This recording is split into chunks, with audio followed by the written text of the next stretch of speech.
The King in Yellow. The Street of the First Shell. 1. Be of good cheer, the sullen month will die, and a young moon requite us by and by. Look how the old one, meagre, bent, and wan with age and fast, is fainting from the sky. The room was already dark. The high roofs opposite cut off what little remained of the December daylight. The girl drew her chair nearer the window, and choosing a large needle, threaded it, knotting the thread over her fingers. Then she smoothed the baby garment across her knees, and bending, bit off the thread and drew the smaller needle from where it rested in the hem. When she had brushed away the stray threads and bits of lace, she laid it again over her knees caressingly.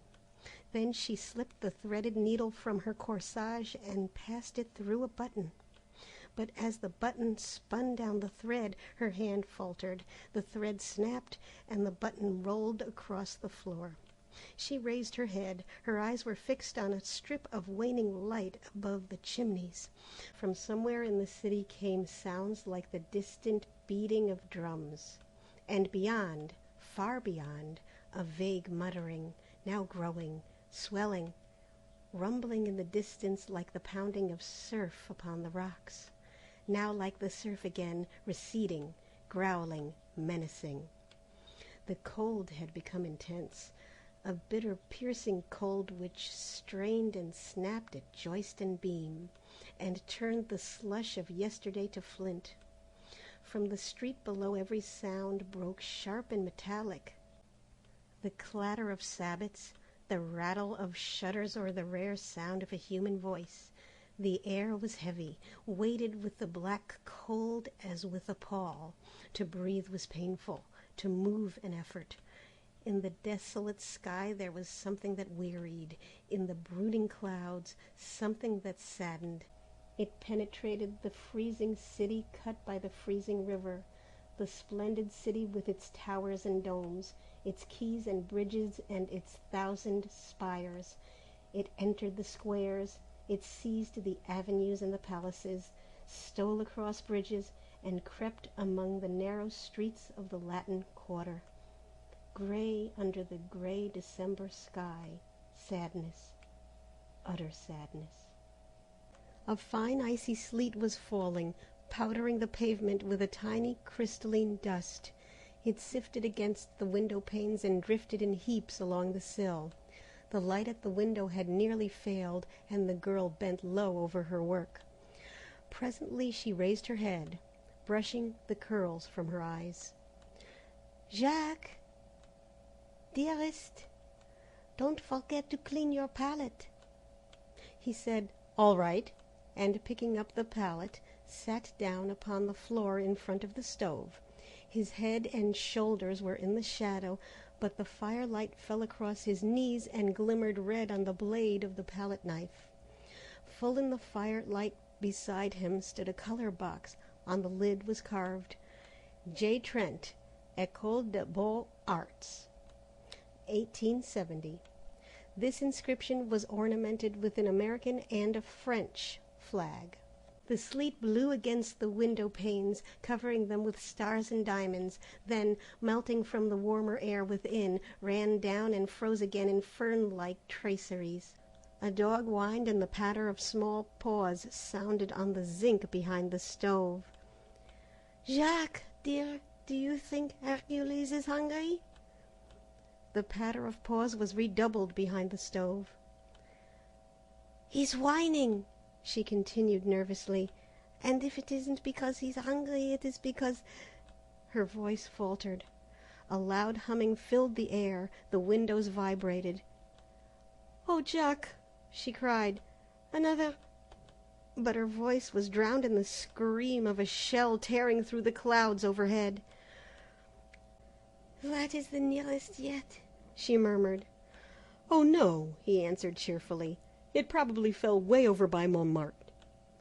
And as she did not answer, he said again with exaggerated unconcern, "They wouldn't take the trouble to fire at the Latin Quarter. Anyway, they haven't a battery that can hurt it." After a while she spoke up brightly. "Jacques, dear, when are you going to take me to see Monsieur West's statues?" "I will bet," he said, throwing down his palette and walking over to the window beside her, "that Colette has been here today." "Why?" she asked, opening her eyes very wide. Then, "Oh, it's too bad, really.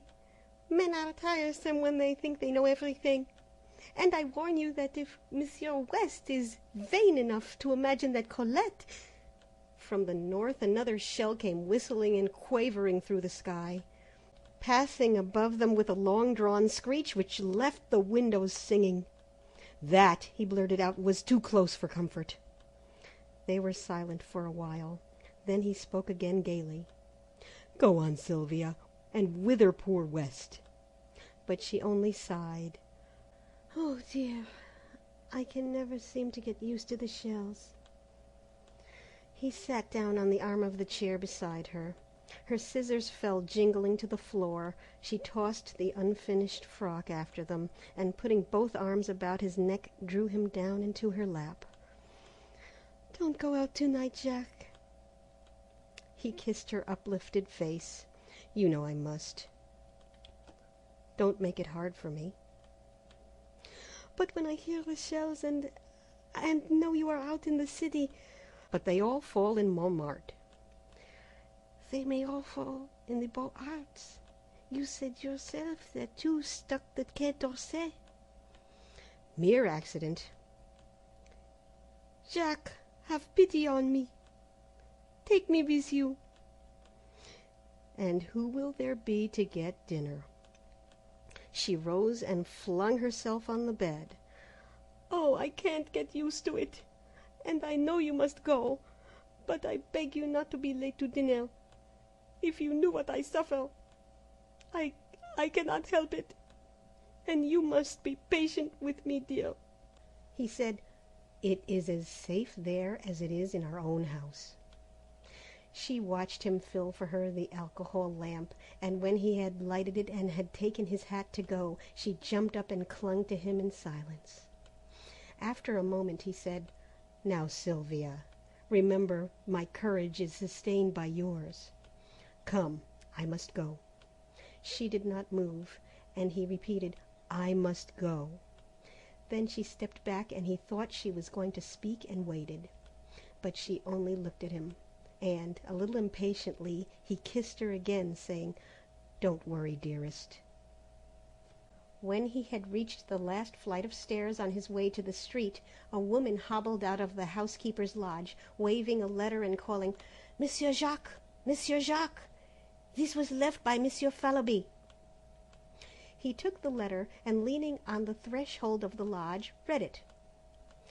"Dear Jack, I believe Braith is dead broke, and I'm sure Fallowby is. Braith swears he isn't, and Fallowby swears he is. So you can draw your own conclusions. I've got a scheme for a dinner, and if it works, I will let you fellows in. Yours faithfully, West. P.S. Fallowby has shaken Hartman and his gang, thank the Lord. There is something rotten there, or it may be he's only a miser. P.P.S. I'm more desperately in love than ever, but I'm sure she does not care a straw for me." "All right," said Trent with a smile to the concierge, "but tell me how is Papa Cottard?" The old woman shook her head and pointed to the curtained bed in the lodge. "Père Cottard," he cried cheerily, "how goes the wound today?" He walked over to the bed and drew the curtains. An old man was lying among the tumbled sheets. "Better?" smiled Trent. "Better," repeated the man wearily, and after a pause, "Have you any news, Monsieur Jacques?" "I haven't been out today. I will bring you any rumor I may hear, though." "Goodness knows I've got enough of rumors," he muttered to himself. Then aloud, "Cheer up. You're looking better. And the sortie?" "Oh, the sortie. That's for this week. General Trochu sent orders last night." "It will be terrible." "It will be sickening," thought Trent as he went out into the street and turned the corner toward the Rue de Seine. Slaughter, slaughter. Phew, I'm glad I'm not going. The street was almost deserted. A few women muffled in tattered military capes crept along the frozen pavement, and a wretchedly clad gamin hovered over the sewer hole at the corner of the boulevard. A rope around his waist held his rags together. From the rope hung a rat, still warm and bleeding. "There's another in there," he yelled at Trent. "I hit him, but he got away." Trent crossed the street and asked, "How much?" 2 francs for a quarter of a fat one. That's what they give at the Saint-Germain market." A violent fit of coughing interrupted him, but he wiped his face with the palm of his hand and looked cunningly at Trent. "Last week you could buy a rat for 6 francs. But," and here he swore violently, "the rats have quit the Rue de Seine, and they kill them now over by the new hospital. I'll let you have this for 7 francs. I can sell it for 10 in the Ile Saint-Louis." "You lie," said Trent, "and let me tell you that if you try to swindle anybody in this quarter, the people will make short work of you and your rats." He stood a moment eyeing the gamin, who pretended to snivel. Then he tossed him a franc, laughing. The child caught it, and thrusting it into his mouth, wheeled about to the sewer hole. For a second he crouched, motionless, alert, his eyes on the bars of the drain. Then, leaping forward, he hurled a stone into the gutter, and Trent left him to finish a fierce gray rat that writhed squealing at the mouth of the sewer. Suppose Braith should come to that, he thought. Poor little chap. And hurrying, he turned in the dirty Passage des Beaux-Arts, and entered the 3rd house to the left. "Monsieur is at home," quavered the old concierge. Home, a garret absolutely bare, save for the iron bedstead in the corner and the iron basin and pitcher on the floor. West appeared at the door, winking with much mystery, and motioned Trent to enter. Braith, who was painting in bed to keep warm, looked up, laughed, and shook hands. "Any news?" The perfunctory question was answered as usual by, "Nothing but the cannon." Trent sat down on the bed. "Where on earth did you get that?" he demanded, pointing to a half-finished chicken nestling in a wash-basin. West grinned. "Are you millionaires, you two? Out with it." Braith, looking a little ashamed, began, "Oh, it's one of West's exploits," but was cut short by West, who said he would tell the story himself. "You see, before the siege, I had a letter of introduction to a type here, a fat banker, German-American variety, you know the species." "I see." "Well, of course I forgot to present the letter, but this morning, judging it to be a favorable opportunity, I called on him. The villain lives in comfort. Fires, my boy, fires in the anteroom. The Buttons finally condescends to carry my letter and card up, leaving me standing in the hallway, which I did not like. So I entered the first room. I saw and nearly fainted at the sight of a banquet on a table by the fire. Down comes Buttons, very insolent. No, oh no, his master is not at home, and in fact is too busy to receive letters of introduction just now. The siege, and many business difficulties. I deliver a kick to Buttons, pick up this chicken from the table, toss my card onto the empty plate, and addressing Buttons as a species of Prussian pig, march out with the honors of war." Trent shook his head. "I forgot to say that Hartman often dines there, and I draw my own conclusions," continued West. "Now about this chicken. Half of it is for Braith and myself, and half for Colette, but of course you will help me eat my part because I'm not hungry." "Neither am I," began Braith, but Trent, with a smile at the pinched faces before him, shook his head, saying, "What nonsense! You know I'm never hungry." West hesitated, reddened, and then slicing off Braith's portion, but not eating any himself, said good night, and hurried away to number 470 Rue Serpente, where lived a pretty girl named Colette, orphan after Sedan, and heaven alone knew where she got the roses in her cheeks, for the siege came hard on the poor. "That chicken will delight her, but I really believe she's in love with West," said Trent. Then, walking over to the bed, "See here, old man, no dodging, you know. How much have you left?" The other hesitated and flushed. "Come, old chap," insisted Trent. Braith drew a purse from beneath his bolster and handed it to his friend with a simplicity that touched him. 7 sous, he counted. "You make me tired. Why on earth don't you come to me? I take it ill, Braith. How many times must I go over the same thing and explain to you that because I have money it is my duty to share it, and your duty and the duty of every American to share it with me? You can't get a cent. The city's blockaded, and the American minister has his hands full with all the German riffraff and deuce knows what. Why don't you act sensibly?"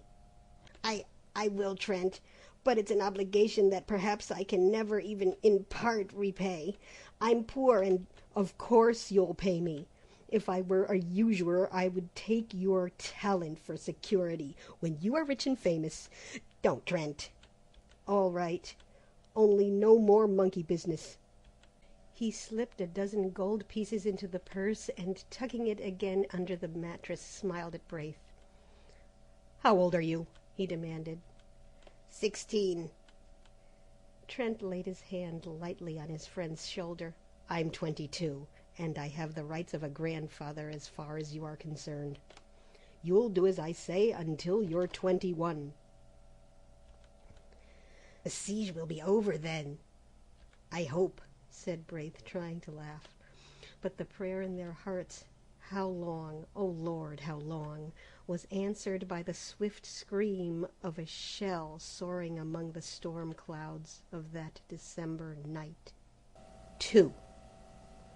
West, standing in the doorway of a house in the Rue Serpentine, was speaking angrily. He said he didn't care whether Hartman liked it or not. He was telling him, not arguing with him. "You call yourself an American," he sneered. "Berlin and hell are full of that kind of American. You come loafing about, Colette, with your pockets stuffed with white bread and beef and a bottle of wine at 30 francs, and you can't really afford to give $1 to the American ambulance and public assistance, which Braith does, and he's half starved." Hartman retreated to the curbstone, but West followed him, his face like a thundercloud. "Don't you dare to call yourself a countryman of mine," he growled. "No, nor an artist either. Artists don't worm themselves into the service of the public defense where they do nothing but feed like rats on the people's food. And I'll tell you now," he continued, dropping his voice, for Hartman had started as though stung, "you might better keep away from that Alsatian brasserie and the smug-faced thieves who haunt it. You know what they do with suspects." "You lie, you hound!" screamed Hartman, and flung the bottle in his hand straight at West's face. West had him by the throat in a second, and forcing him against the dead wool, shook him wickedly. "Now you listen to me," he muttered through his clenched teeth. "You are already a suspect, and I swear I believe you are a paid spy. It isn't my business to detect such vermin, and I don't intend to denounce you, but understand this. Colette don't like you, and I can't stand you.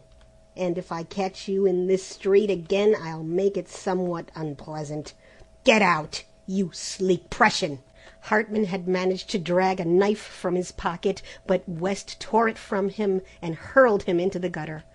A gamin who had seen this burst into a peal of laughter which rattled harshly in the silent street. Then everywhere windows were raised, and rows of haggard faces appeared, demanding to know why people should laugh in the starving city. "Is it a victory?" murmured one. "Look at that!" cried West as Hartman picked himself up from the pavement. "Look, you miser, look at those faces!" But Hartman gave him a look which he never forgot, and walked away without a word.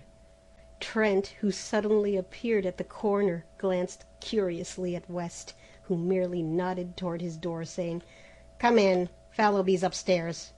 "What are you doing with that knife?" demanded Fallowby as he and Trent entered the studio. West looked at his wounded hand, which still clutched the knife, but saying, "Cut myself by accident," tossed it into a corner and washed the blood from his fingers. Fallowby, fat and lazy, watched him without comment, but Trent, half divining how things had turned, walked over to Fallowby smiling. "I've a bone to pick with you," he said. "Where is it? I'm hungry," replied Fallowby with affected eagerness, but Trent, frowning, told him to listen. "How much did I advance you a week ago?" 380 francs, replied the other, with a squirm of contrition. "Where is it?" Fallowby began a series of intricate explanations which were soon cut short by Trent. "I know. You blew it in. You always blow it in. I don't care a rap what you did before the siege. I know you are rich and have a right to dispose of your money as you wish to, and I also know that generally speaking it is none of my business. But now it is my business, as I have to supply the funds until you get some more, which you won't until this siege is ended one way or another. I wish to share what I have, but I won't see it thrown out of the window. Oh yes, of course I know you will reimburse me, but that isn't the question. And, anyway, it's the opinion of your friends, old man, that you will not be worse off for a little abstinence from fleshly pleasures. You are positively a freak in this famine-cursed city of skeletons." "I am rather stout," he admitted. "Is it true you are out of money?" demanded Trent. "Yes, I am," sighed the other. "That roast suckling pig on the Rue Saint Honoré. Is it there yet?" continued Trent. "What?" stammered the feeble one. "Ah, I thought so. I caught you in ecstasy before that suckling pig at least a dozen times." Then, laughing, he presented Fallowby with a roll of 20-franc pieces, saying, "If these go for luxuries, you must live on your own flesh," and went over to aid West, who sat beside the wash-basin binding up his hand. West suffered him to tie the knot, and then said, "You remember, yesterday, when I left you and Braith to take the chicken to Colette?" "Chicken! Good heavens!" moaned Fallowby. "Chicken!" repeated West, enjoying Fallowby's grief. That is, I must explain that things are changed. Colette and I are to be married." What about the chicken?" moaned Fallowby. "Shut up," laughed Trent, and slipping his arm through West's, walked to the stairway. "The poor little thing," said West. "Just think, not a splinter of firewood for a week, and wouldn't tell me because she thought I needed it for my clay figure. Whew! When I heard it I smashed that smirking clay nymph to pieces, and the rest can freeze and be hanged." After a moment he added timidly, "Won't you call on your way down and say bonsoir? It's number 17. "Yes," said Trent, and he went out softly, closing the door behind. He stopped on the third landing, lighted a match, scanned the numbers over the row of dingy doors, and knocked at number 17. "C'est toi, Georges?" The door opened. "Oh, pardon, Monsieur Jacques. I thought it was Monsieur West." Then, blushing furiously, "Oh, I see you have heard. Oh, thank you so much for your wishes. And I'm sure we love each other very much. And I'm dying to see Sylvia and tell her, and—" "And what?" laughed Trent. "I am very happy," she sighed. "He's pure gold," returned Trent, and then gaily, "I want you and George to come and dine with us tonight. It's a little treat. You see, tomorrow is Sylvia's fête. She will be 19. I have written to Thorne, and the Guernalecs will come with their cousin Odile. Fallowby has engaged not to bring anybody but himself." The girl accepted shyly, charging him with loads of loving messages to Sylvia, and he said good night. He started up the street, walking swiftly, for it was bitter cold, and cutting across the Rue de la Lune, he entered the Rue de Seine. The early winter night had fallen almost without warning, but the sky was clear and myriads of stars glittered in the heavens. The bombardment had become furious, a steady rolling thunder from the Prussian cannon, punctuated by the heavy shocks from Mount Valérien. The shells streamed across the sky, leaving trails like shooting stars, and now, as he turned to look back, rockets blue and red flared above the horizon from the fort of Issy, and the fortress of the north flamed like a bonfire. "Good news!" a man shouted over by the Boulevard Saint-Germain. As if by magic the streets were filled with people, shivering, chattering people with shrunken eyes. "Jacques!" cried one. "The army of the Loire!" "Eh, mon vieux! It has come then at last. I told thee. Tomorrow, tonight, who knows?" "Is it true? Is it a sortie?" Someone said, "Oh God, a sortie!" "And my son?" another cried. "To the Seine? They say one can see the signals of the army of the Loire from the Pont Neuf." There was a child standing near Trent who kept repeating, "Mama, Mama, then tomorrow we may eat white bread?" And beside him an old man swaying, stumbling, his shriveled hands crushed to his breast, muttering as if insane, "Could it be true? Who has heard the news? The shoemaker on the Rue de Bussy had it from a Mobile who had heard a franc-tireur repeat it to a captain of the National Guard."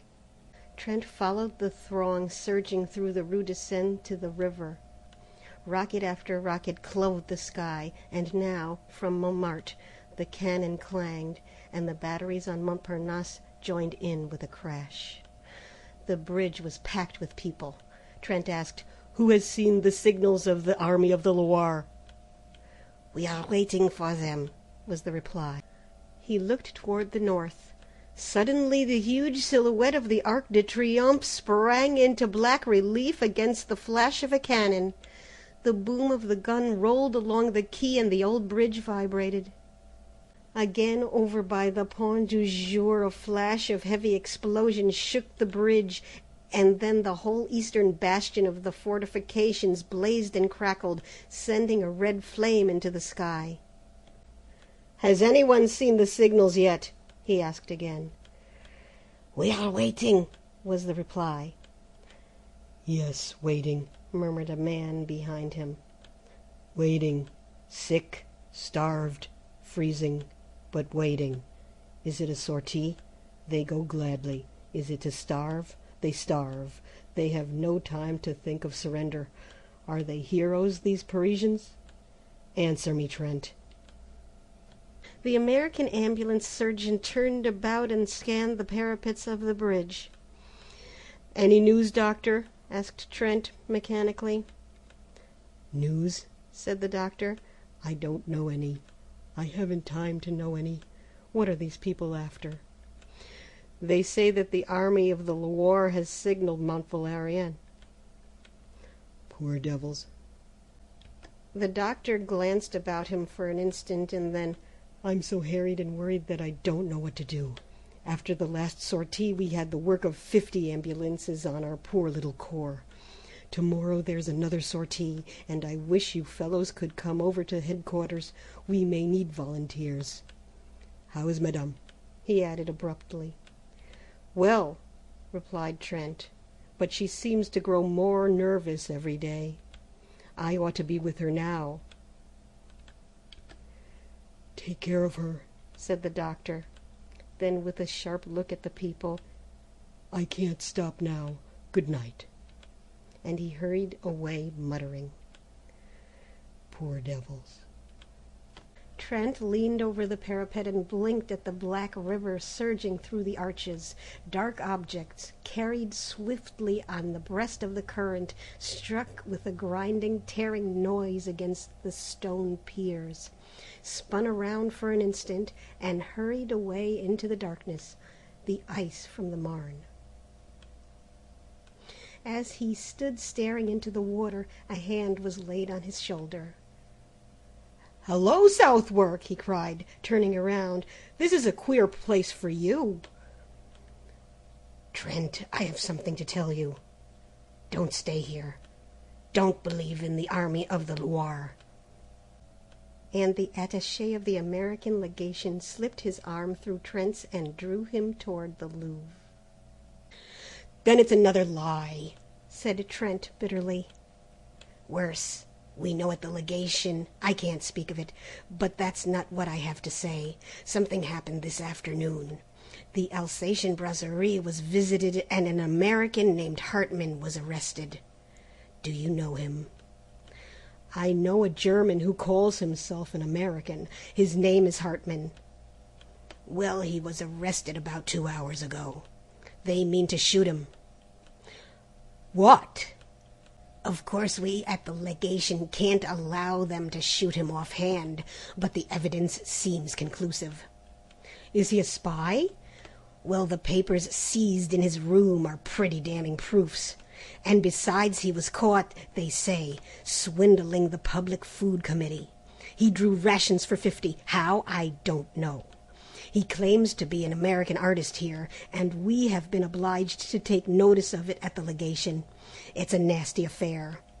"To cheat the people at such a time is worse than robbing the poor box," cried Trent angrily.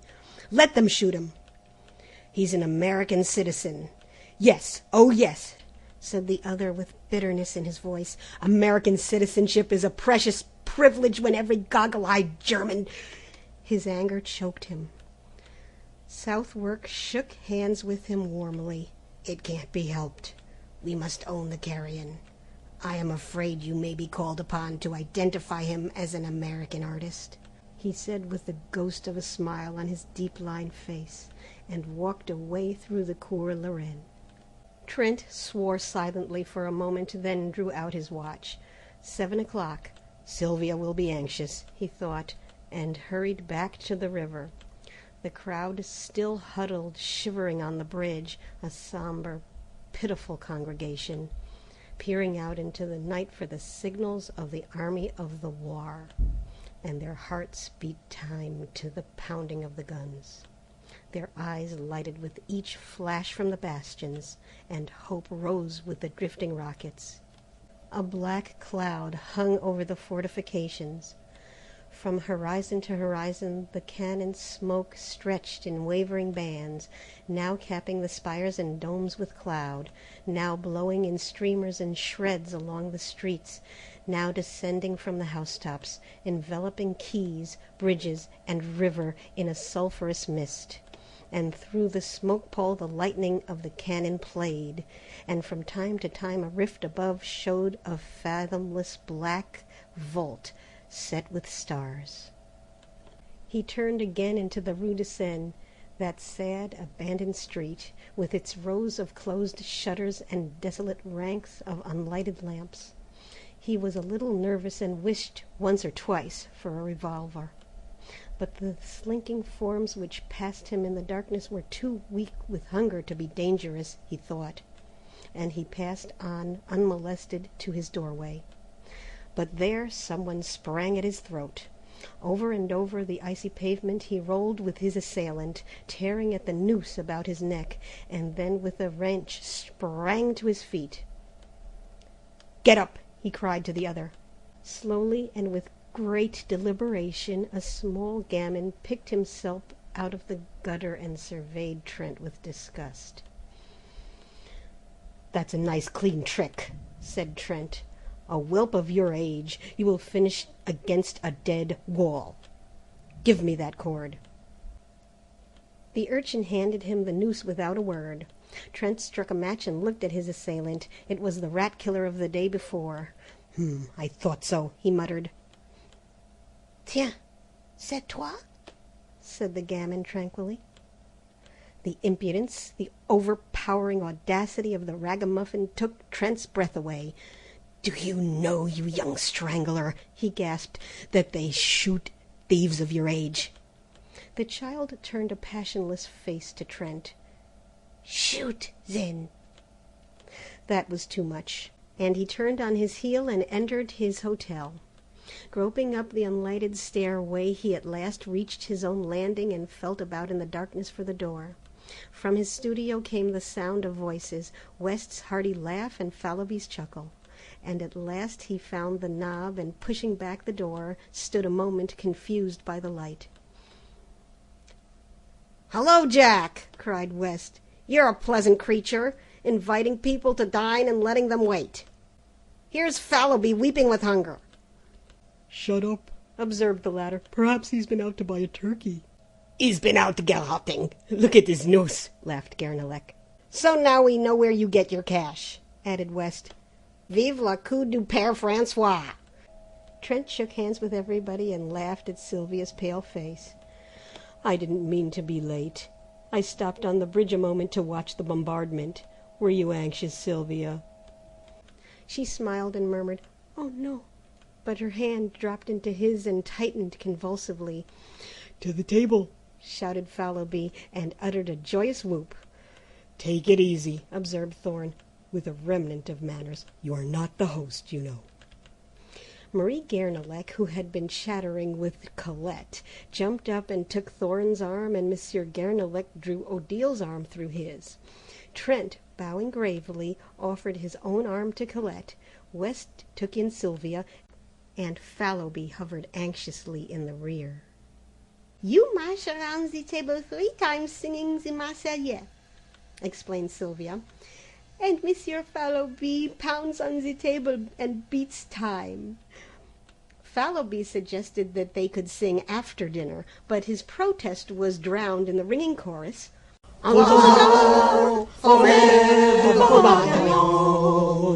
Around the room they marched singing, "March on, march on," with all their might, while Fallowby, with very bad grace, hammered on the table, consoling himself a little with the hope that the exercise would increase his appetite.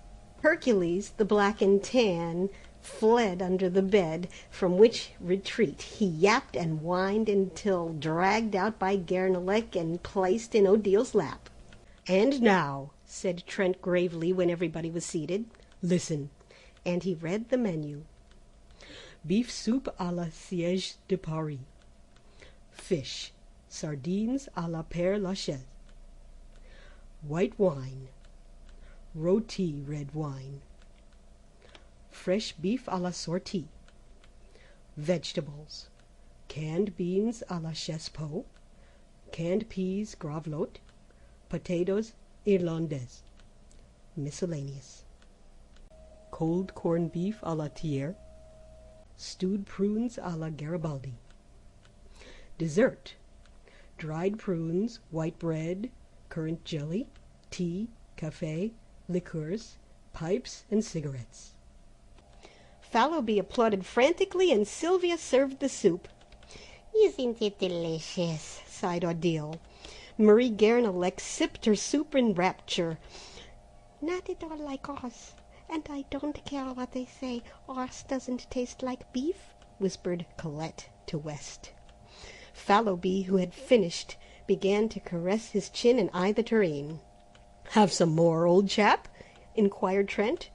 "Monsieur Fallowby cannot have any more," announced Sylvia. "I am saving these for the concierge."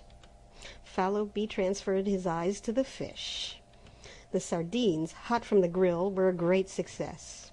While the others were eating, Sylvia ran downstairs with the soup for the old concierge and her husband. And when she hurried back, flushed and breathless, and had slipped into her chair with a happy smile at Trent, that young man arose, and silence fell over the table.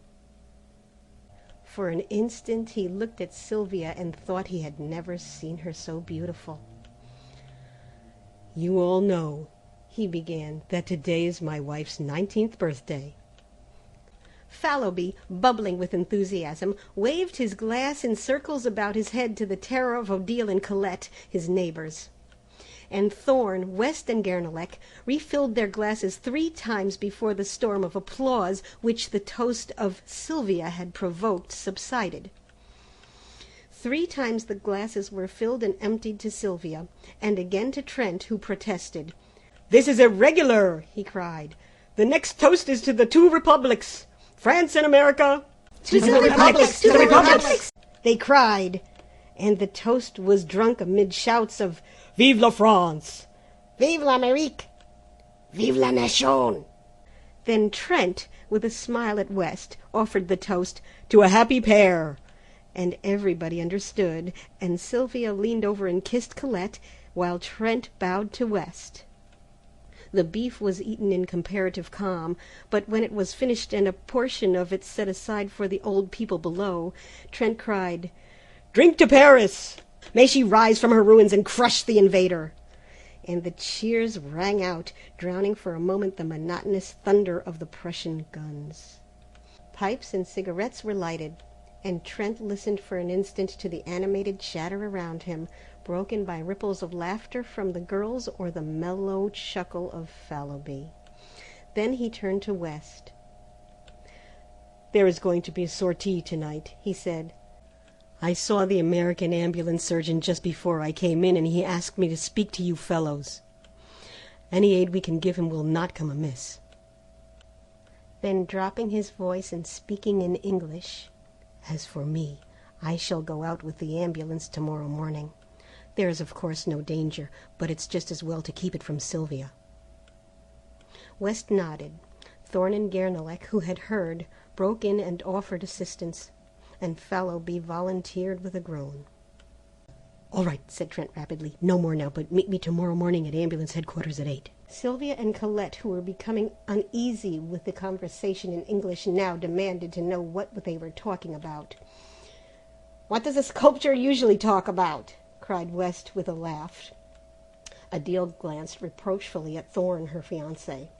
"You are not French, you know. It is none of your business, this war," said Odile with much dignity. Thorne looked meek, but West assumed an air of outraged virtue. "It seems," he said to Fallowby, "that a fellow cannot discuss the beauties of Greek sculpture in his mother tongue without being openly suspected." Colette placed her hand over his mouth and, turning to Sylvia, murmured, "They are horribly untruthful, these men." "I believe the word for ambulance is the same in both languages," said Marie Guernalec saucily. "Sylvia, don't trust Monsieur Trent." "Jacques," whispered Sylvia, "promise me." A knock at the studio door interrupted her. "Come in," cried Fallowby, but Trent sprang up and, opening the door, looked out. Then, with a hasty excuse to the rest, he stepped into the hallway and closed the door. When he returned he was grumbling. "What is it, Jack?" cried West. "What is it?" repeated Trent savagely. "I'll tell you what it is.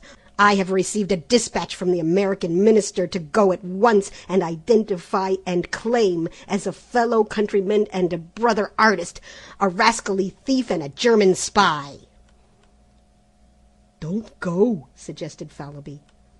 "If I don't, they'll shoot him at once." "Let them," growled Thorne. "Do you fellows know who it is?" "Hartman!" shouted West, inspired. Sylvia sprang up, deathly white, but Odile slipped her arm around her and supported her to a chair, saying calmly, "Sylvia has fainted. It's the hot room. Bring some water." Trent brought it at once.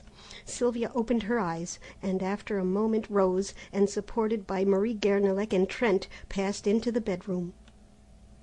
It was the signal for breaking up, and everybody came and shook hands with Trent, saying they hoped Sylvia would sleep it off and that it would be nothing. When Marie Guernalec took leave of him, she avoided his eyes, but he spoke to her cordially and thanked her for her aid. "Anything I can do, Jack?" inquired West, lingering, and then hurried downstairs to catch up with the rest. Trent leaned over the banister, listening to their footsteps and chatter, and then the lower door banged and the house was silent. He lingered, staring down into the blackness, biting his lips. Then, with an impatient movement, "I am crazy," he muttered, and lighting a candle, he went into the bedroom. Sylvia was lying on the bed. He bent over her, smoothing the curly hair on her forehead. "Are you better, dear Sylvia?" She did not answer, but raised her eyes to his. For an instant he met her gaze, but what he read there sent a chill to his heart, and he sat down, covering his face with his hands. At last she spoke in a voice, changed and strained, a voice which he had never heard, and he dropped his hands and listened, bolt upright in the chair. "Jacques, it has come at last. I have felt it and trembled.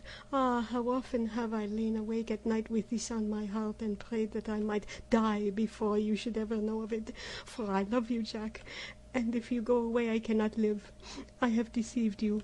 It happened before I knew you, but since that first day when you found me weeping in the Luxembourg and spoke to me, Jacques, I have been faithful to you in every thought and deed. I loved you from the first, and did not dare to tell you this, fearing that you would go away. And since then my love has grown, and oh, I suffered. But I dared not tell you, and now you know, but you do not know the worst. For him now, what do I care? He was cruel, oh so cruel." She hid her face in her arms. "Must I go on? Must I tell you? Can you not imagine? Oh, Jacques." He did not stir. His eyes seemed dead. I was so young, I knew nothing, and he said that he loved me." Trent rose and struck the candle with his clenched fist, and the room was dark. The bells of St. Sulpice told the hour, and she started up, speaking with feverish haste. "I must finish. When you told me you loved me, you asked me nothing, but then, even then, it was too late, and that other life which binds me to him must stand forever between you and me, for there is another whom he has claimed, and is good to. He must not die. They cannot shoot him for that other's sake." Trent sat motionless, but his thoughts ran on in an interminable whirl. Sylvia, little Sylvia, who shared with him his student life, who bore with him the dreary desolation of the siege without complaint, this slender, blue-eyed girl whom he was so quietly fond of, whom he teased or caressed as the whim suited, who sometimes made him the least bit impatient with her passionate devotion to him. Could this be the same Sylvia who lay weeping there in the darkness? Then he clenched his teeth. Let him die! Let him die! But then, for Sylvia's sake, and for that other's sake, yes, he would go. He must go. His duty was plain before him. But Sylvia! He could not be what he had been to her. And yet a vague terror seized him. Now all was said. Trembling, he struck a light. She lay there, her curly hair tumbled about her face, her small white hands pressed to her breast. He could not leave her, and he could not stay. He never knew before that he loved her. She had been a mere comrade, this girl wife of his. Ah, he loved her now with all his heart and soul, and he knew it, only when it was too late. Too late? Why? Then he thought of that other one, binding her, linking her forever to the creature who stood in danger of his life. With an oath he sprang to the door, but the door would not open, or was it that he pressed it back, locked it, and flung himself on his knees beside the bed, knowing that he dared not for his life's sake leave what was his all in life. 3. It was 4 in the morning when he came out of the prison of the condemned with the secretary of the American legation. A knot of people had gathered around the American minister's carriage, which stood in front of the prison, the horses stamping and pawing in the icy street, the coachman huddled on the box, wrapped in furs.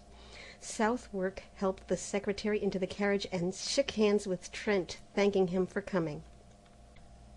How the scoundrel did stare, he said. Your evidence was worse than a kick, but it saved his skin for the moment at least, and prevented complications. The secretary sighed. We have done our part. Now let them prove him a spy and we wash our hands of him. Jump in, Captain. Come along, Trent. I have a word to say to Captain Southwark. I won't detain him, said Trent hastily. And dropping his voice, Southwark, help me now. You know the story from the blackguard. You know the child is at his rooms. Get it and take it to my own apartment. And if he is shot, I will provide a home for it. I understand, said the captain gravely. Will you do this at once? At once, he replied. Their hands met in a warm clasp, and then Captain Southwark climbed into the carriage, motioning Trent to follow, but he shook his head, saying, "Goodbye," and the carriage rolled away. He watched the carriage to the end of the street, then started toward his own quarter, but after a step or two hesitated, stopped, and finally turned away in the opposite direction. Something, perhaps it was the sight of the prisoner he had so recently confronted, nauseated him. He felt the need of solitude and quiet to collect his thoughts. The events of the evening had shaken him terribly, but he would walk it off, forget, bury everything, and then go back to Sylvia. He started on swiftly, and for a time the bitter thoughts seemed to fade, but when he paused at last, breathless under the Arc de Triomphe, the bitterness and the wretchedness of the whole thing, yes, of his whole misspent life, came back with a bang. Then the face of the prisoner, stamped with a horrible grimace of fear, grew in the shadows before his eyes. Sick at heart, he wandered up and down under the great arc, striving to occupy his mind, peering up at the sculptured cornices to read the names of the heroes in battles which he knew were engraved there, but all was the ashen face of Hartman followed him, grinning with terror. Or was it terror? Was it not triumph? At the thought he leaped like a man who feels a knife at his throat, but after a savage tramp around the square, came back again and sat down to battle with his misery. The air was cold, but his cheeks were burning with angry shame. Shame? Why? Was it because he had married a girl whom chance had made a mother? Did he love her? Was this miserable bohemian existence, then, his end and aim in life? He turned his eyes upon the secrets of his heart and read an evil story, the story of the past, and he covered his face for shame, while keeping time to the dull pain throbbing in his head. His heart beat out the story for the future, shame and disgrace. Roused at last from a lethargy which had begun to numb the bitterness of his thoughts, he raised his head and looked about. A sudden fog had settled in the streets. The arches of the Arc were choked with it. He would go home. A great horror of being alone seized him, but he was not alone. The fog was peopled with phantoms. All around him in the mist they moved, drifting through the arches in lengthening lines, and vanished, while from the fog others rose up, swept past and were engulfed. He was not alone, for even at his side they crowded, touched him, swarmed before him, beside him, behind him, pressed him back, seized and bore him with them through the mist. Down a dim avenue, through lanes and alleys white with fog, they moved, and if they spoke, their voices were dull as the vapor which shrouded them. At last in front, a bank of masonry and earth cut by a massive iron-barred gate towered up in the fog. Slowly and more slowly they glided, shoulder to shoulder and thigh to thigh. Then all movement ceased. A sudden breeze stirred the fog. It wavered and eddied. Objects became more distinct. A pallor crept above the horizon, touching the edges of the watery clouds, and drew dull sparks from 1,000 bayonets. Bayonets! They were everywhere, cleaving the fog or flowing beneath it in rivers of steel. High on the wall of masonry and earth a great gun loomed, and around it figures moved in silhouettes. Below, a broad torrent of bayonets swept through the iron-barred gateway, out into the shadowy plain. It became lighter. Faces became more distinct among the marching masses, and he recognized one. "You, Philippe!" The figure turned its head. Trent cried, "Is there room for me?" but the other only waved his arm in a vague adieu and was gone with the rest. Presently the cavalry began to pass, squadron on squadron, crowding out into the darkness, then many cannon, then an ambulance, then again the endless lines of bayonets. Beside him a cuirassier sat on his steaming horse, and in front, among a group of mounted officers, he saw a general, with the astrakhan collar of his dolman turned up about his bloodless face. Some women were weeping near him, and one was struggling to force a loaf of black bread into a soldier's haversack. The soldier tried to aid her, but the sack was fastened, and his rifle bothered him, so Trent held it while the woman unbuttoned the sack and forced in the bread, now all wet with her tears. The rifle was not heavy. Trent found it wonderfully manageable. Was the bayonet sharp? He tried it.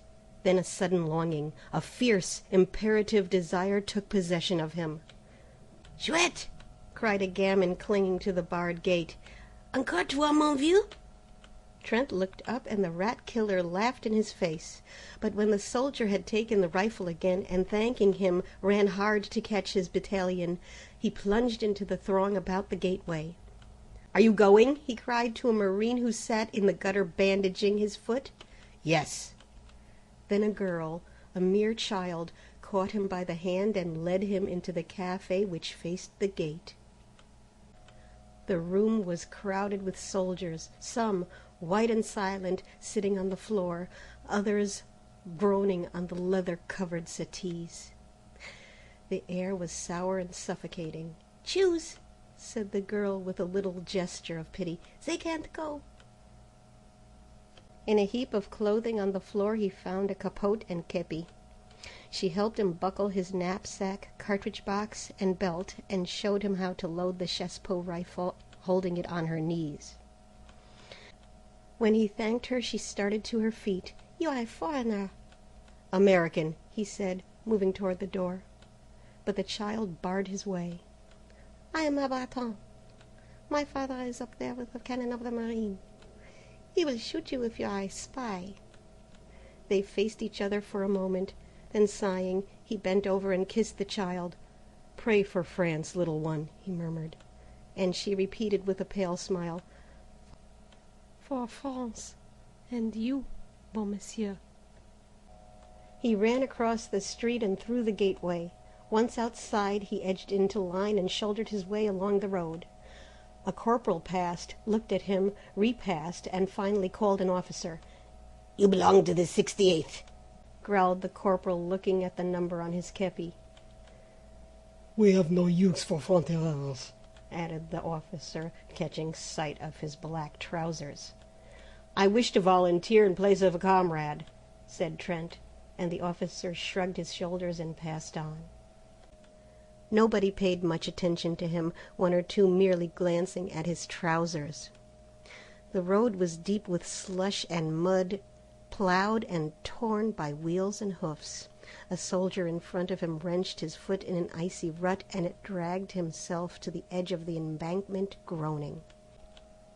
The plain on either side of them was gray with melting snow. Here and there behind dismantled hedgerows stood wagons, bearing white flags with red crosses. Sometimes the driver was a priest in rusty hat and gown, sometimes a crippled mobile. Once they passed a wagon driven by a sister of charity.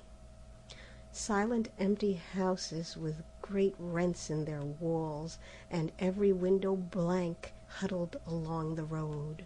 Further on, within the zone of danger, nothing of human habitation remained except here and there a pile of frozen bricks or a blackened cellar choked with snow. For some time Trent had been annoyed by the man behind him who kept treading on his heels. Convinced at last that it was intentional, he turned to remonstrate and found himself face to face with a fellow student from the Beaux Arts. Trent stared. "I thought you were in the hospital." The other shook his head, pointing to his bandaged jaw. "I see, you can't speak. Can I do anything?" The wounded man rummaged in his haversack and produced a crust of black bread. "He can't eat it. His jaw is smashed, and he wants you to chew it for him," said the soldier next to him. Trent took the crust, and grinding it in his teeth morsel by morsel, passed it back to the starving man. From time to time mounted orderlies sped to the front, covering them with slush. It was a chilly, silent march through sodden meadows wreathed in fog. Along the railroad embankment across the ditch, another column moved parallel to their own. Trent watched it, a somber mass, now distinct, now vague, now blotted out in a puff of fog. Once for half an hour he lost it, but when again it came into view, he noticed a thin line detach itself from the flank and, bellying in the middle, swing rapidly to the west. At the same moment a prolonged crackling broke out in the fog in front. Other lines began to slough off from the column, swinging east and west, and the crackling became continuous. A battery passed at full gallop, and he drew back with his comrades to give it way. It went into action a little to the right of his battalion, and as the shot from the first rifled piece boomed through the mist, the cannon from the fortifications opened with a mighty roar. An officer galloped by shouting something which Trent did not catch, but he saw the ranks in front suddenly part company with his own and disappear in the twilight. More officers rode up and stood beside him, peering into the fog. Away in front the crackling had become a prolonged crash. It was dreary waiting. Trent chewed some bread for the man behind, who tried to swallow it, and after a while shook his head, motioning Trent to eat the rest himself. A corporal offered him a little brandy, and he drank it, but when he turned around to return the flask, the corporal was lying on the ground. Alarmed, he looked at the soldier next to him, who shrugged his shoulders and opened his mouth to speak, but something struck him, and he rolled over and over into the ditch below. At that moment the horse of one of the officers gave a bound and backed into the battalion, lashing out with his heels. One man was ridden down, another was kicked in the chest and hurled through the ranks. The officer sank his spurs into the horse and forced him to the front again, where he stood trembling. The cannonade seemed to draw nearer. A staff officer, riding slowly up and down the battalion, suddenly collapsed in his saddle and clung to his horse's mane. One of his boots dangled, crimsoned and dripping, from the stirrup. Then out of the mist in front men came running. The roads, the fields, the ditches were full of them, and many of them fell. For an instant he imagined he saw horsemen riding about like ghosts in the vapors beyond, and a man behind him cursed horribly, declaring he too had seen them, and that they were Uhlans. But the battalion stood inactive, and the mist fell again over the meadows.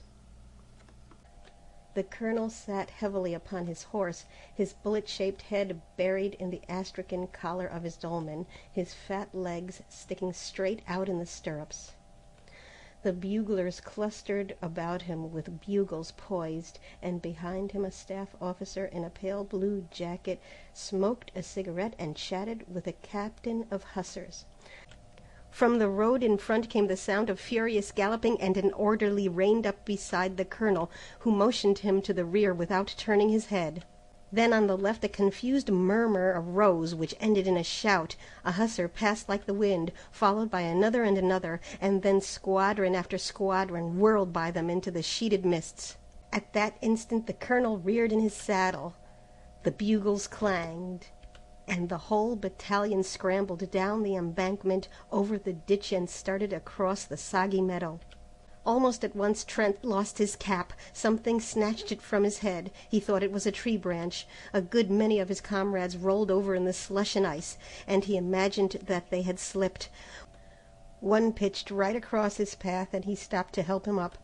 But the man screamed when he touched him, and an officer shouted, "Forward! Forward!" So he ran on again. It was a long jog through the mist, and he was often obliged to shift his rifle. When at last they lay panting behind the railroad embankment, He looked about him. He had felt the need of action, of a desperate physical struggle, of killing and crushing. He had been seized with a desire to fling himself among masses and tear right and left. He longed to fire, to use the thin, sharp bayonet of his chassepot. He had not expected this. He wished to become exhausted, to struggle and cut until incapable of lifting his arm. Then he had intended to go home. He heard a man say that half the battalion had gone down in the charge, and he saw another examining a corpse under the embankment. The body, still warm, was clothed in a strange uniform, but even when he noticed the spiked helmet lying a few inches further away, he did not realize what had happened. The colonel sat on his horse a few feet to the left, his eyes sparkling under the crimson kepi. Trent heard him reply to an officer, "I can hold it, but another charge and I won't have enough men left to sound a bugle." "Were the Prussians here?" Trent asked of a soldier who sat wiping the blood trickling from his hair. "Yes. The hussars cleaned them out. We caught their crossfire." "We are supporting a battery on the embankment," said another. Then the battalion crawled over the embankment and moved along the lines of twisted rails. Trent rolled up his trousers and tucked them into his woolen socks, but they halted again, and some of the men sat down on the dismantled railroad track. Trent looked for his wounded comrade from the Boarts. He was standing in his place, very pale. The cannonade had become terrific. For a moment the mist lifted. He caught a glimpse of the 1st Battalion motionless on the railroad track in front, of regiments on either flank, and then, as the fog settled again, the drums beat and the music of the bugles began away on the extreme left. A restless movement passed among the troops. The colonel threw up his arm. The drums rolled, and the battalion moved off through the fog. They were near the front now, for the battalion was firing as it advanced. Ambulances galloped along the base of the embankment to the rear, and the hussars passed and repassed like phantoms. They were in the front at last, for all about them was movement and turmoil, while from the fog, close at hand, came cries and groans and crashing volleys. Shells fell everywhere, bursting along the embankment, splashing them with frozen slush. Trent was frightened. He began to dread the unknown which lay there, crackling and flaming in obscurity. The shock of the cannon sickened him. He could even see the fog light up with a dull orange as the thunder shook the earth. It was near, he felt certain, for the colonel shouted, "Forward!" And the 1st Battalion was hastening into it. He felt its breath. He trembled, but hurried on. A fearful discharge in front terrified him. Somewhere in the fog men were cheering, and the colonel's horse, streaming with blood, plunged about in the smoke. Another blast and shock right in his face almost stunned him, and he faltered. All the men to the right were down. His head swam. The fog and smoke stupefied him. He put out his hand for a support and caught something. It was the wheel of a gun carriage, and a man sprang from behind it, aiming a blow at his head with the rammer, but stumbled back shrieking with a bayonet through his neck, and Trent knew that he had killed. Mechanically he stooped to pick up his rifle, but the bayonet was still in the man, who lay beating with red hands against the sod. It sickened him, and he leaned on the cannon. Men were firing all around him now, and the air was foul with smoke and sweat. Somebody seized him from behind and another in front, but others in turn seized them and struck them solid blows. The click, click, click of the bayonets infuriated him, and he grasped the rammer and struck out blindly until it was shivered to pieces. A man threw his arm around his neck and bore him to the ground, but he throttled him and raised himself on his knees. He saw a comrade seize the cannon and fall across it with his skull crushed in. He saw the colonel tumble clean out of his saddle into the mud. Then consciousness fled. When he came to himself, he was lying on the embankment among the twisted rails. On every side huddled men who cried out and cursed and fled away into the fog, and he staggered to his feet and followed them. Once he stopped to help a comrade with a bandaged jaw, who could not speak but clung to his arm for a time and then fell dead in the freezing mire. And again he aided another, who groaned, "Trent, c'est moi, Philippe," until a sudden volley in the midst relieved him of his charge. An icy wind swept down from the heights, cutting the fog into shreds. For an instant, with an evil leer, the sun peered through the naked woods of Vincennes, sank like a blood clot in the battery smoke, lower, lower, into the blood-soaked plain. 4. When midnight sounded from the belfry of St. Sulpice, the gates of Paris were still choked with fragments of what had once been an army. They entered with the night, a sullen horde, spattered with slime, faint with hunger and exhaustion. There was little disorder at first, and the throng at the gates parted silently as the troops tramped along the freezing streets. Confusion came as the hours passed, swiftly and more swiftly, crowding squadron after squadron and battery on battery, horses plunging and caissons jolting. The remnants from the front surged through the gates, a chaos of cavalry and artillery struggling for the right of way.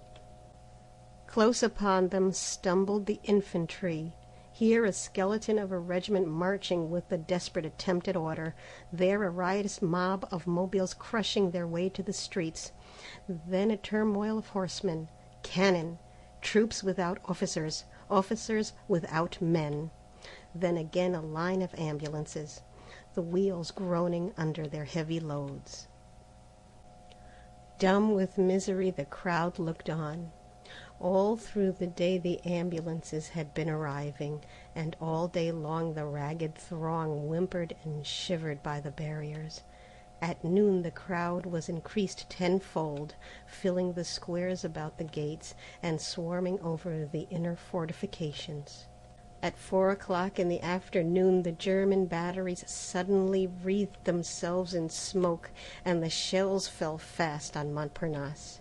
At 20 minutes after 4, 2 projectiles struck a house in the Rue de Bac, and a moment later the first shell fell in the Latin Quarter.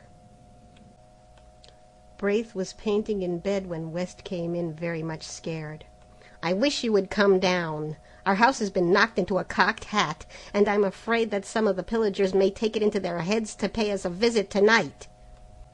Braith jumped out of bed and bundled himself into a garment which had once been an overcoat.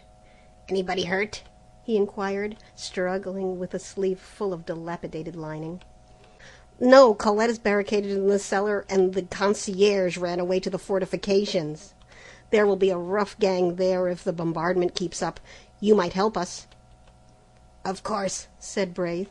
But it was not until they had reached the Rue Serpente and had turned into the passage which led to West's cellar that the latter cried, "Have you seen Jack Trent today?"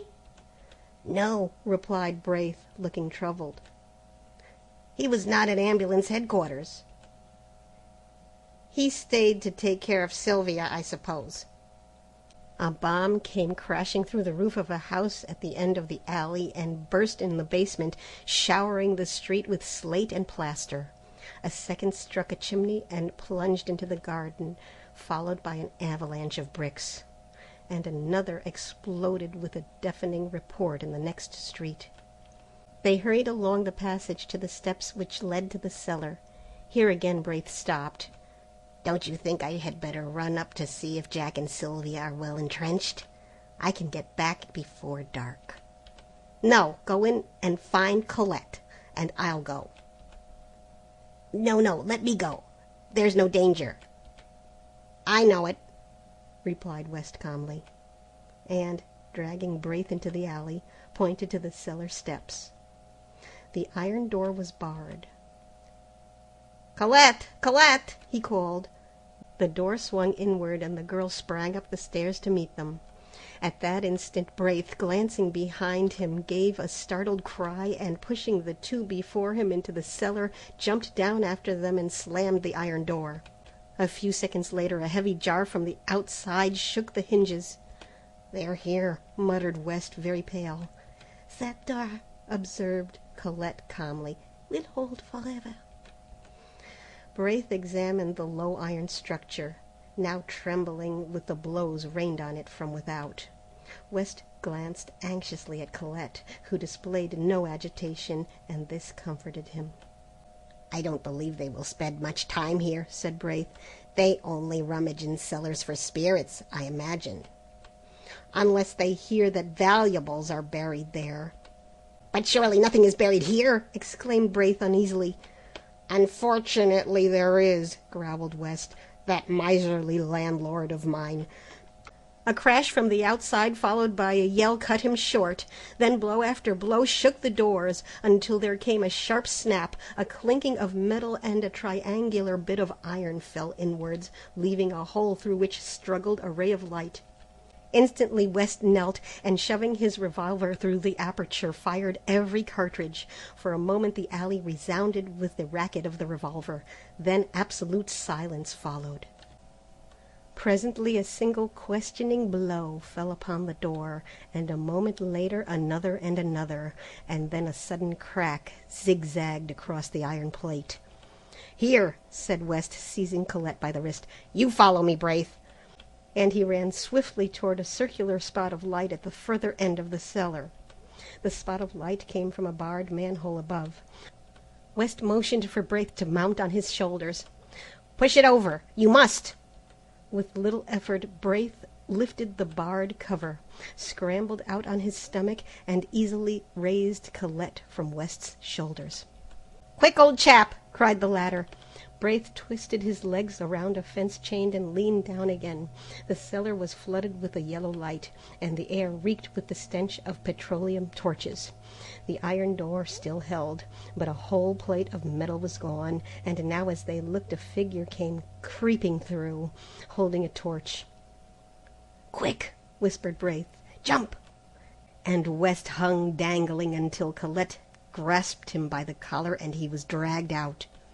Then her nerves gave way and she wept hysterically, but West threw his arm around her and led her across the garden into the next street, where Braith, after replacing the manhole cover and piling some stone slabs from the wall over it, rejoined them. It was almost dark. They hurried through the street, now only lighted by burning buildings or the swift glare of the shells. They gave wide berth to the fires, but at a distance saw the flitting forms of pillagers among the debris. Sometimes they passed a female fury crazed with drink, shrieking anathemas upon the world, or some slouching lout whose blackened face and hands betrayed his share in the work of destruction.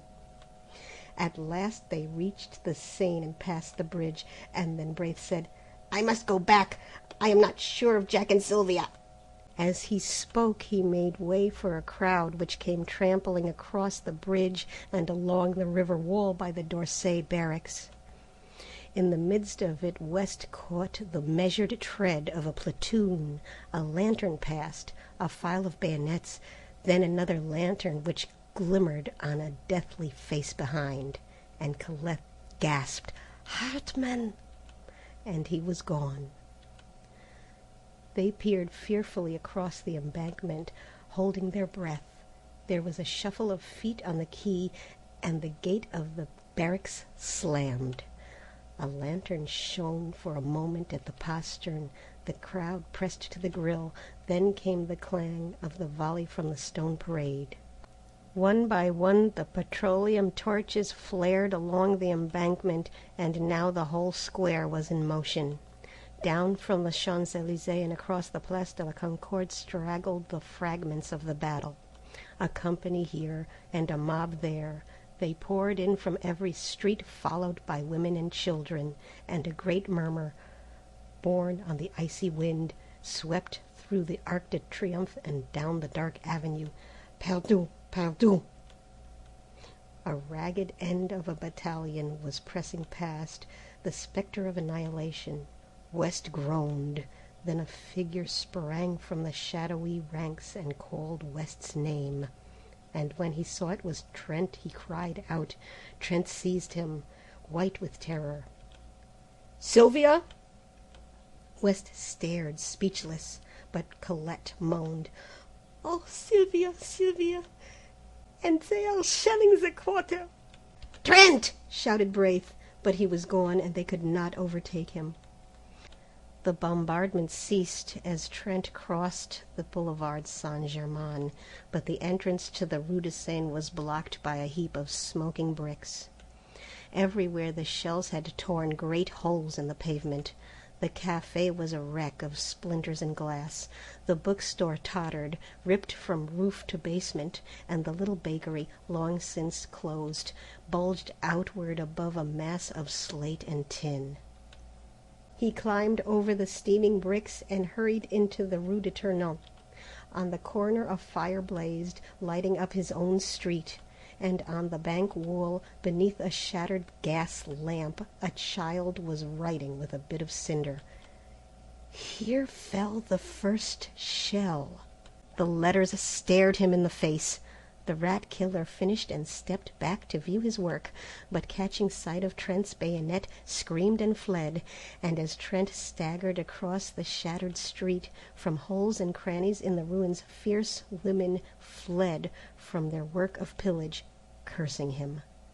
At first he could not find his house, for the tears blinded him, but he felt along the wall and reached the door. A lantern burned in the concierge's lodge, and the old man lay dead beside it. Faint with fright, he leaned a moment on his rifle. Then, snatching the lantern, sprang up the stairs. He tried to call, but his tongue hardly moved. On the second floor he saw plaster on the stairway, and on the third the floor was torn and the concierge lay in a pool of blood across the landing. The next floor was his, theirs. The door hung from its hinges, the walls gaped. He crept in and sank down by the bed, and there 2 arms were flung around his neck, and a tear-stained face sought his own. "Sylvia!" "Oh, Jacques, Jacques, Jacques!"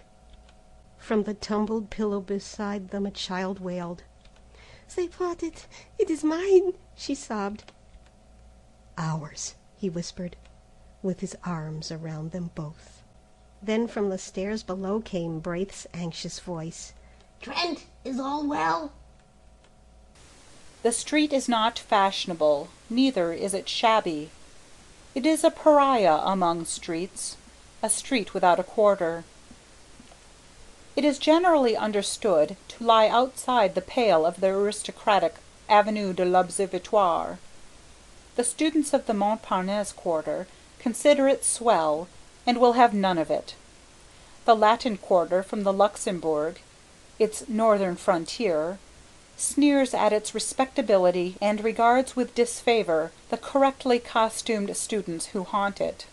Few strangers go into it. At times, however, the Latin quarter students use it as a thoroughfare between the Rue de Rennes and the Bullier. But except for that, and the weekly afternoon visits of parents and guardians to the convent near the Rue Vavin, the street of Our Lady of the Fields is as quiet as a passé boulevard.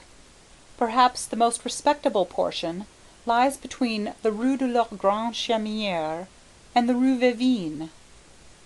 At least, this was the conclusion arrived at by the Reverend Joel Byram, as he rambled through it with Hastings in charge. To Hastings the street looked pleasant in the bright June weather, and he had begun to hope for its selection when the Reverend Byram shied violently at the cross on the convent opposite. "Jesuits," he muttered. "Well," said Hastings warily, "I imagine we won't find anything better. You say yourself that vice is triumphant in Paris, and it seems to me that in every street we find Jesuits, or something worse." After a moment he repeated, "Or something worse. which of course I would not notice except for your kindness in warning me." Dr. Byram sucked in his lips and looked about him. He was impressed by the evident respectability of the surroundings. Then, frowning at the convent, he took Hastings' arm and shuffled across the street to an iron gateway which bore the number 201 bis, painted in white on a blue ground. Below this was a notice printed in English. 1. For porter, please oppress once. 2. For servant, please oppress twice. 3. For parlor, please oppress thrice.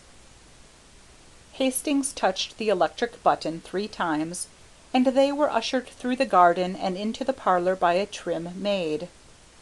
The dining-room door just beyond was open, and from the table in plain view a stout woman hastily arose and came toward them. Hastings caught a glimpse of a young man with a big head and several snuffy old gentlemen at breakfast before the door closed and the stout woman waddled into the room, bringing with her an aroma of coffee and a black poodle. "It is a plaisir to receive," she cried. "Monsieur is English? No? American? Of course. My pension it is for Americans for too. Here all speak English. C'est adare the personnel the servants do speak, plus moins a little. I am happy to have you come pensionnaire." "Madam," began Dr. Byram, but was cut short again. "Ah, yes, I know. Oh, mon Dieu! You do not speak French, but you have come to learn. My husband does speak French with the pensionnaire. We have at the moment a family Americain who learn of my husband French." Here the poodle growled at Dr. Byram, and was promptly cuffed by his mistress.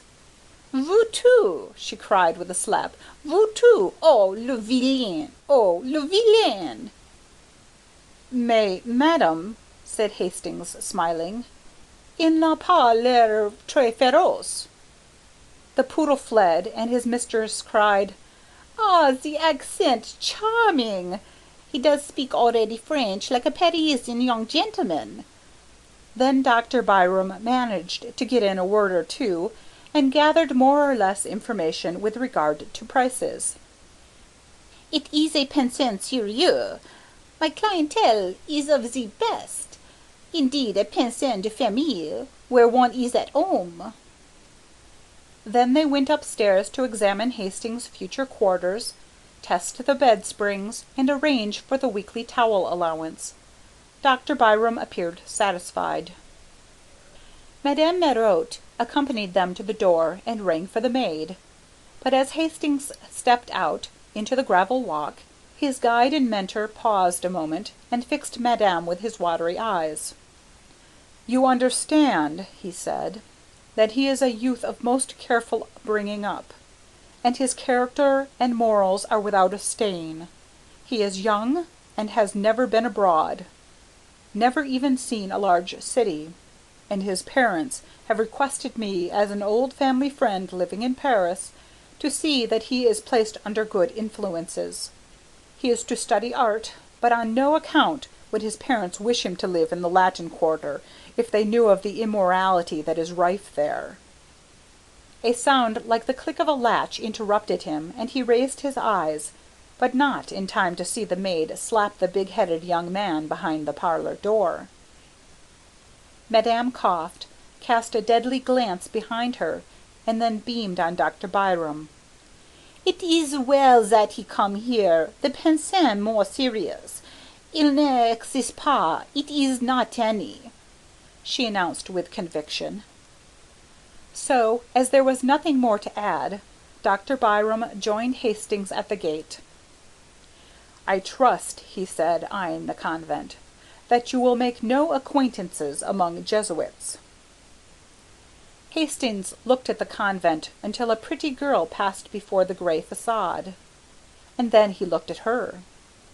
A young fellow with a paint box and canvas came swinging along, stopped before the pretty girl, said something during a brief but vigorous handshake at which they both laughed, and he went his way calling back, "À demain, Valentine," as in the same breath she cried, "À demain." Valentine, thought Hastings, what a quaint name, and he started to follow the Reverend Joel Byram, who was shuffling towards the nearest tramway station. Part 2. "And you are pleased with Paris, Monsieur Hastings?" demanded Madame Marotte the next morning as Hastings came into the breakfast room of the pension, rosy from his plunge in the limited bath above.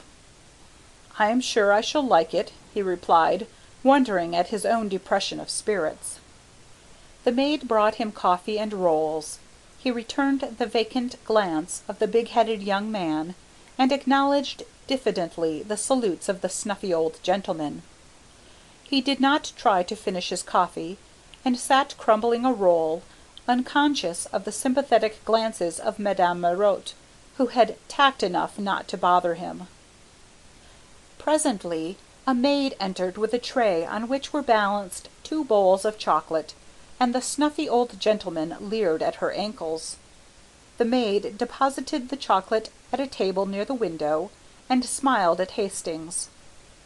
Then a thin young lady, followed by her counterpart in all except years, marched into the room and took the table near the window. They were evidently American, but Hastings, if he expected any sign of recognition, was disappointed. To be ignored by compatriots intensified his depression. He fumbled with his knife and looked at his plate.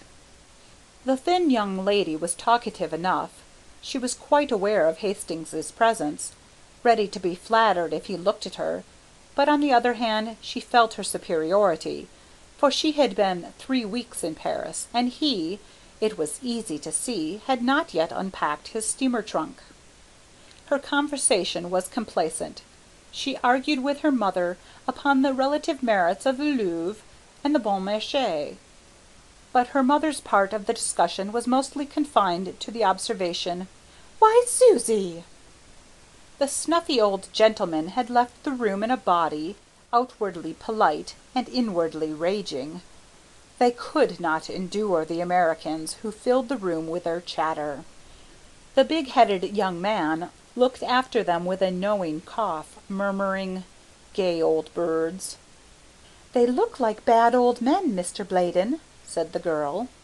To this Mr. Bladen smiled and said, "They've had their day," in a tone which implied that he was now having his. "And that's why they all have baggy eyes," cried the girl. "I think it's a shame for young gentlemen—" "Why, Susie!" said the mother, and the conversation lagged. After a while Mr. Bladen threw down the Petit Journal, which he daily studied at the expense of the house, and turning to Hastings, started to make himself agreeable. He began by saying, "I see you are American." To this brilliant and original opening, Hastings, deadly homesick, replied gratefully, and the conversation was judiciously nourished by observations from Miss Susie Byng, distinctly addressed to Mr. Bladen. In the course of events, Miss Susie, forgetting to address herself exclusively to Mr. Bladen, and Hastings replying to her general question, the entente cordiale was established, and Susie and her mother extended a protectorate over what was clearly neutral territory. "Mr. Hastings, you must not desert the pension every evening as Mr. Bladen does. Paris is an awful place for young gentlemen, and Mr. Bladen is a horrid cynic." Mr. Bladen looked gratified. Hastings answered, "I shall be at the studio all day, and I imagine I shall be glad enough to come back at night." Mr. Bladen, who, at a salary of $15 a week, acted as agent for the Pewley Manufacturing Company of Troy, New York, smiled a skeptical smile and withdrew to keep an appointment with a customer on the Boulevard Magenta. Hastings walked into the garden with Mrs. Byng and Susie, and at their invitation sat down in the shade before the iron gate. The chestnut trees still bore their fragrant spikes of pink and white, and the bees hummed among the roses, trellised on the white-walled house. A faint freshness was in the air. The watering carts moved up and down the street, and a clear stream bubbled over the spotless gutters of the Rue de la Grande Chaumière. The sparrows were merry along the curbstones, taking bath after bath in the water, and ruffling their feathers with delight. In a walled garden across the street, a pair of blackbirds whistled among the almond trees. Hastings swallowed the lump in his throat, for the song of the birds and the ripple of the water in a Paris gutter brought back to him the sunny meadows of Millbrook. "That's a blackbird," observed Miss Byng. "See him there on the bush with pink blossoms? He's all black except his bill, and that looks as if it had been dipped in an omelette, as some Frenchman says." "Why, Susie!" said Mrs. Byng. "That garden belongs to a studio inhabited by 2 Americans," continued the girl serenely, "and I often see them pass. They seem to need a great many models, mostly young and feminine." "Why, Susie!"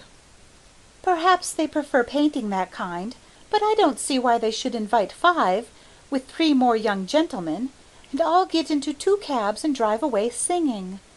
This street," she continued, "is dull. There is nothing to see except the garden and a glimpse of the Boulevard Montparnasse through the Rue de la Grande Chaumière. No one ever passes except a policeman. There is a convent on the corner." "I thought it was a Jesuit college," began Hastings, but was at once overwhelmed with a Baedeker description of the place, ending with, "On one side stand the palatial hotels of Jean Paul Laurens and Guillaume Bouguereau, and opposite, in the little passage Stanislas, Carolus Duran paints the masterpieces which charm the world." The blackbird burst into a ripple of golden throaty notes, and from some distant green spot in the city an unknown wild bird answered with a frenzy of liquid trills until the sparrows paused in their ablutions to look up with restless chirps. Then a butterfly came and sat on a cluster of heliotrope, and waved his crimson-band wings in the hot sunshine. Hastings knew him for a friend, and before his eyes came a vision of tall mulleins and scented milkweed alive with painted wings, a vision of a white house and woodbine-covered piazza, a glimpse of a man reading and a woman leaning over the pansy bed, and his heart was full. He was startled a moment later by Miss Byng. "I believe you are homesick." Hastings blushed. Miss Byng looked at him with a sympathetic sigh and continued, "Whenever I felt homesick at first, I used to go with mamma and walk in the Luxembourg Gardens. I don't know why it is, but those old-fashioned gardens seem to bring me nearer home than anything in this artificial city." "But they are full of marble statues," said Mrs. Byng mildly. "I don't see the resemblance myself." "Where is the Luxembourg?" inquired Hastings after a silence. "Come with me to the gate," said Miss Byng. He rose and followed her, and she pointed out the Rue Vavin at the foot of the street. "You pass by the convent at the right," she smiled, and Hastings went. The Luxembourg was a blaze of flowers. He walked slowly through the long avenues of trees, past mossy marbles and old-time columns, and threading the grove by the bronze lion, came upon the tree-crowned terrace above the fountain. Below lay the basin shining in the sunlight. Flowering almonds encircled the terrace, and in a greater spiral groves of chestnuts wound in and out and down among the moist thickets by the western palace wing. At one end of the avenue of trees the observatory rose, its white domes piled up like an eastern mosque. At the other end stood the heavy palace, with every window-pane ablaze in the fierce sun of June. Around the fountain, children and white-capped nurses, armed with bamboo poles, were pushing toy boats, whose sails hung limp in the sunshine. A dark policeman, wearing red epaulets and a dress sword, watched them for a while, and then went away to remonstrate with a young man who had unchained his dog. The dog was pleasantly occupied in rubbing grass and dirt into his back while his legs waved in the air. The policeman pointed at the dog. He was speechless with indignation. "Well, Captain?" smiled the young fellow. "Well, Monsieur Student?" growled the policeman. "What do you come and complain to me for?" "If you don't chain him, I'll take him," shouted the policeman. "What's that to me, mon capitaine?" "What? Isn't that bulldog yours?" "If it was, don't you suppose I'd chain him?" The officer glared for a moment in silence, then, deciding that as he was a student he was wicked, grabbed at the dog, who promptly dodged. Around and around the flower beds they raced, and when the officer came too near for comfort, the bulldog cut across a flower bed, which perhaps was not playing fair. The young man was amused, and the dog also seemed to enjoy the exercise. The policeman noticed this and decided to strike at the fountainhead of the evil. He stormed up to the student and said, "As the owner of this public nuisance, I arrest you." "But," objected the other, "I disclaim the dog." That was a poser. It was useless to attempt to catch the dog until 3 gardeners lent a hand. But then the dog simply ran away and disappeared in the Rue de Medici.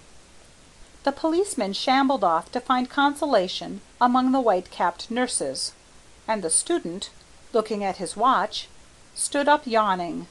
Then, catching sight of Hastings, he smiled and bowed. Hastings walked over to the marble, laughing. "Why, Clifford," he said, "I didn't recognize you." "It's my mustache," sighed the other. "I sacrificed it to humor a whim of a friend. What do you think of my dog?" "Then he is yours," cried Hastings. "Of course. It's a pleasant change for him, this playing tag with policemen. But he is known now, and I'll have to stop it. He's gone home. He always does when the gardeners take a hand. It's a pity. He's fond of rolling on lawns." Then they chatted for a moment of Hastings' prospects, and Clifford politely offered to stand his sponsor at the studio. "You see, old Tabby, I mean Dr. Byram, told me about you before I met you," explained Clifford, "and Elliot and I will be glad to do anything we can." Then, looking at his watch again, he muttered, "I have just 10 minutes to catch the Versailles train. Au revoir," and started to go, but catching a sight of a girl advancing by the fountain, took off his hat with a confused smile. "Why are you not at Versailles?" she said, with an almost imperceptible acknowledgment of Hastings' presence. I'm going," murmured Clifford. For a moment they faced each other, and then Clifford, very red, stammered, "With your permission, I have the honor of presenting to you my friend, Monsieur Hastings." Hastings bowed low. She smiled very sweetly, but there was something of malice in the quiet inclination of her small Parisienne head. "I could have wished," she said, "that Monsieur Clifford might spare me more time when he brings with him so charming an American." Must I go, Valentine?" began Clifford. "Certainly," she replied. Clifford took his leave with very bad grace, wincing when she added, "And give my dearest love to Cécile." As he disappeared in the Rue d'Assas, the girl turned as if to go, but then suddenly remembering Hastings, looked at him and shook her head. "Monsieur Clifford is so perfectly harebrained," she smiled. "It is embarrassing sometimes. You have heard, of course, all about his success at the Salon." He looked puzzled, and she noticed it. "You have been to the Salon, of course." "Why, no," he answered. "I only arrived in Paris 3 days ago." She seemed to pay little heed to his explanation, but continued, "Nobody imagined he had the energy to do anything good, but on varnishing day the Salon was astonished by the entrance of Monsieur Clifford, who strolled about as bland as you please, with an orchid in his buttonhole and a beautiful picture on the line." She smiled to herself at the reminiscence, and looked at the fountain. Monsieur Bouguereau told me that Monsieur Julien was so astonished that he only shook hands with Monsieur Clifford in a dazed manner, and actually forgot to pat him on the back. Fancy," she continued with much merriment, "fancy Papa Julien forgetting to pat one on the back." Hastings, wondering at her acquaintance with the great Bouguereau, looked at her with respect. "May I ask," he said diffidently, "whether you are a pupil of Bouguereau?" "I?" she said in some surprise. Then she looked at him curiously. Was he permitting himself the liberty of joking on such short acquaintance? His pleasant, serious face questioned hers. "Tiens," she thought, "what a droll man!" "You surely study art," he said. She leaned back on the crooked stick of her parasol and looked at him. "Why do you think so?" "Because you speak as if you did." "You are making fun of me," she said, "and it is not good taste." She stopped, confused, as he colored to the roots of his hair. "How long have you been in Paris?" she said at length. 3 days," he replied gravely. But surely you are not a nouveau. You speak French too well."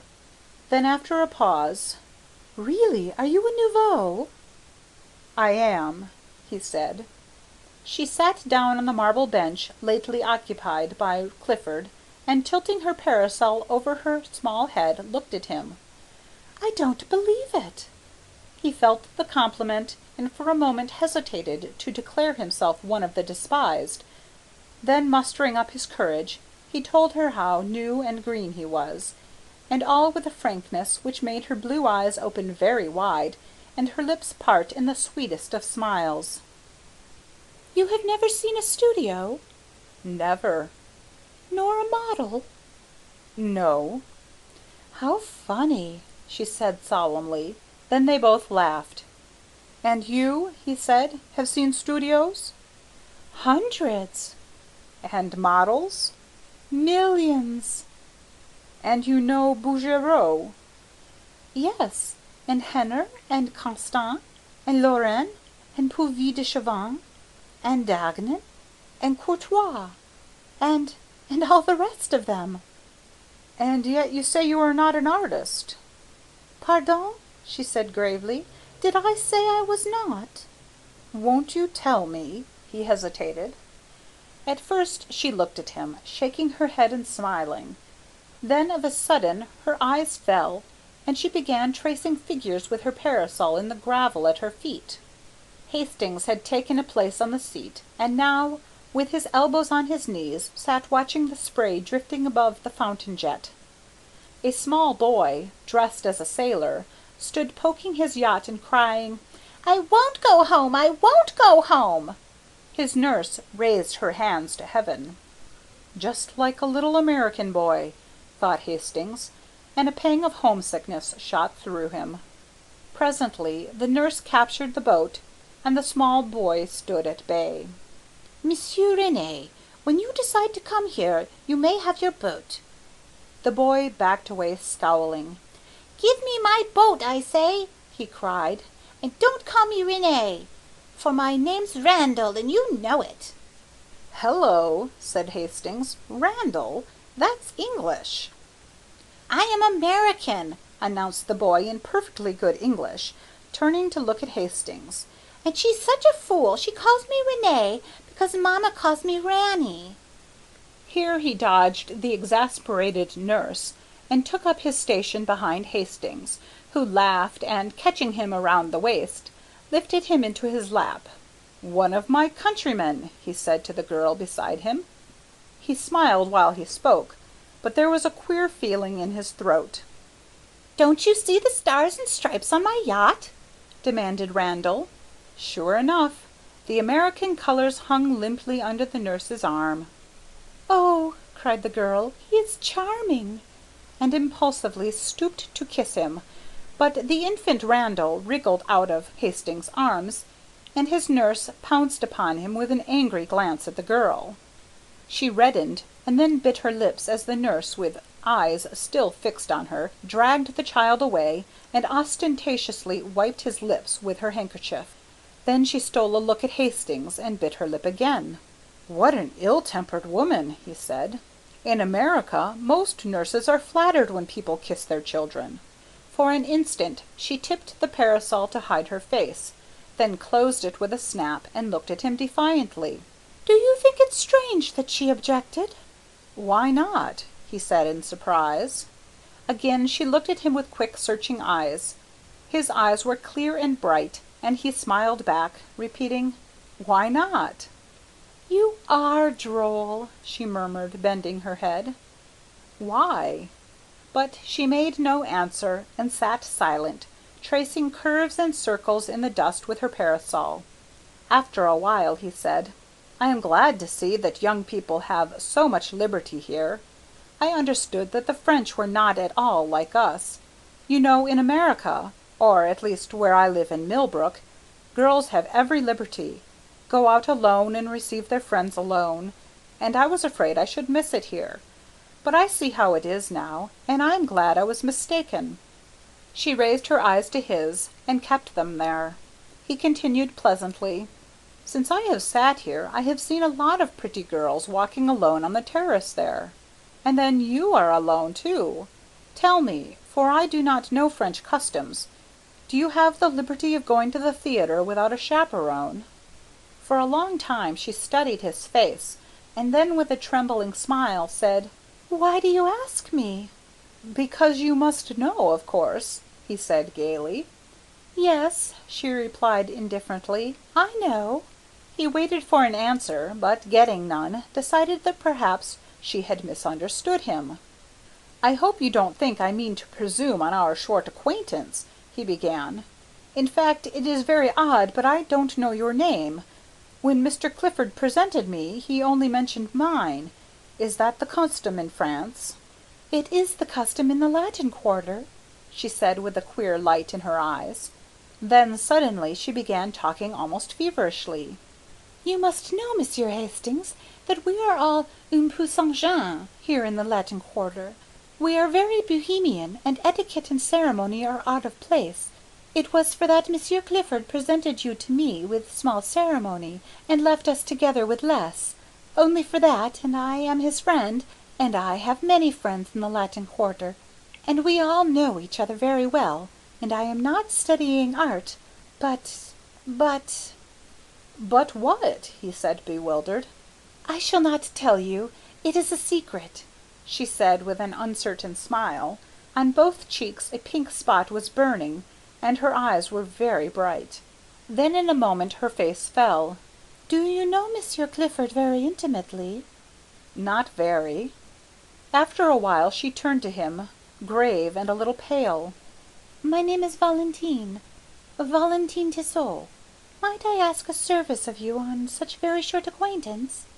"Oh," he cried, "I should be honored." "It is only this," she said gently. "It is not much. Promise me not to speak to Monsieur Clifford about me. Promise me that you will speak to no one about me." "I promise," he said, greatly puzzled. She laughed nervously. "I wish to remain a mystery. It is a caprice."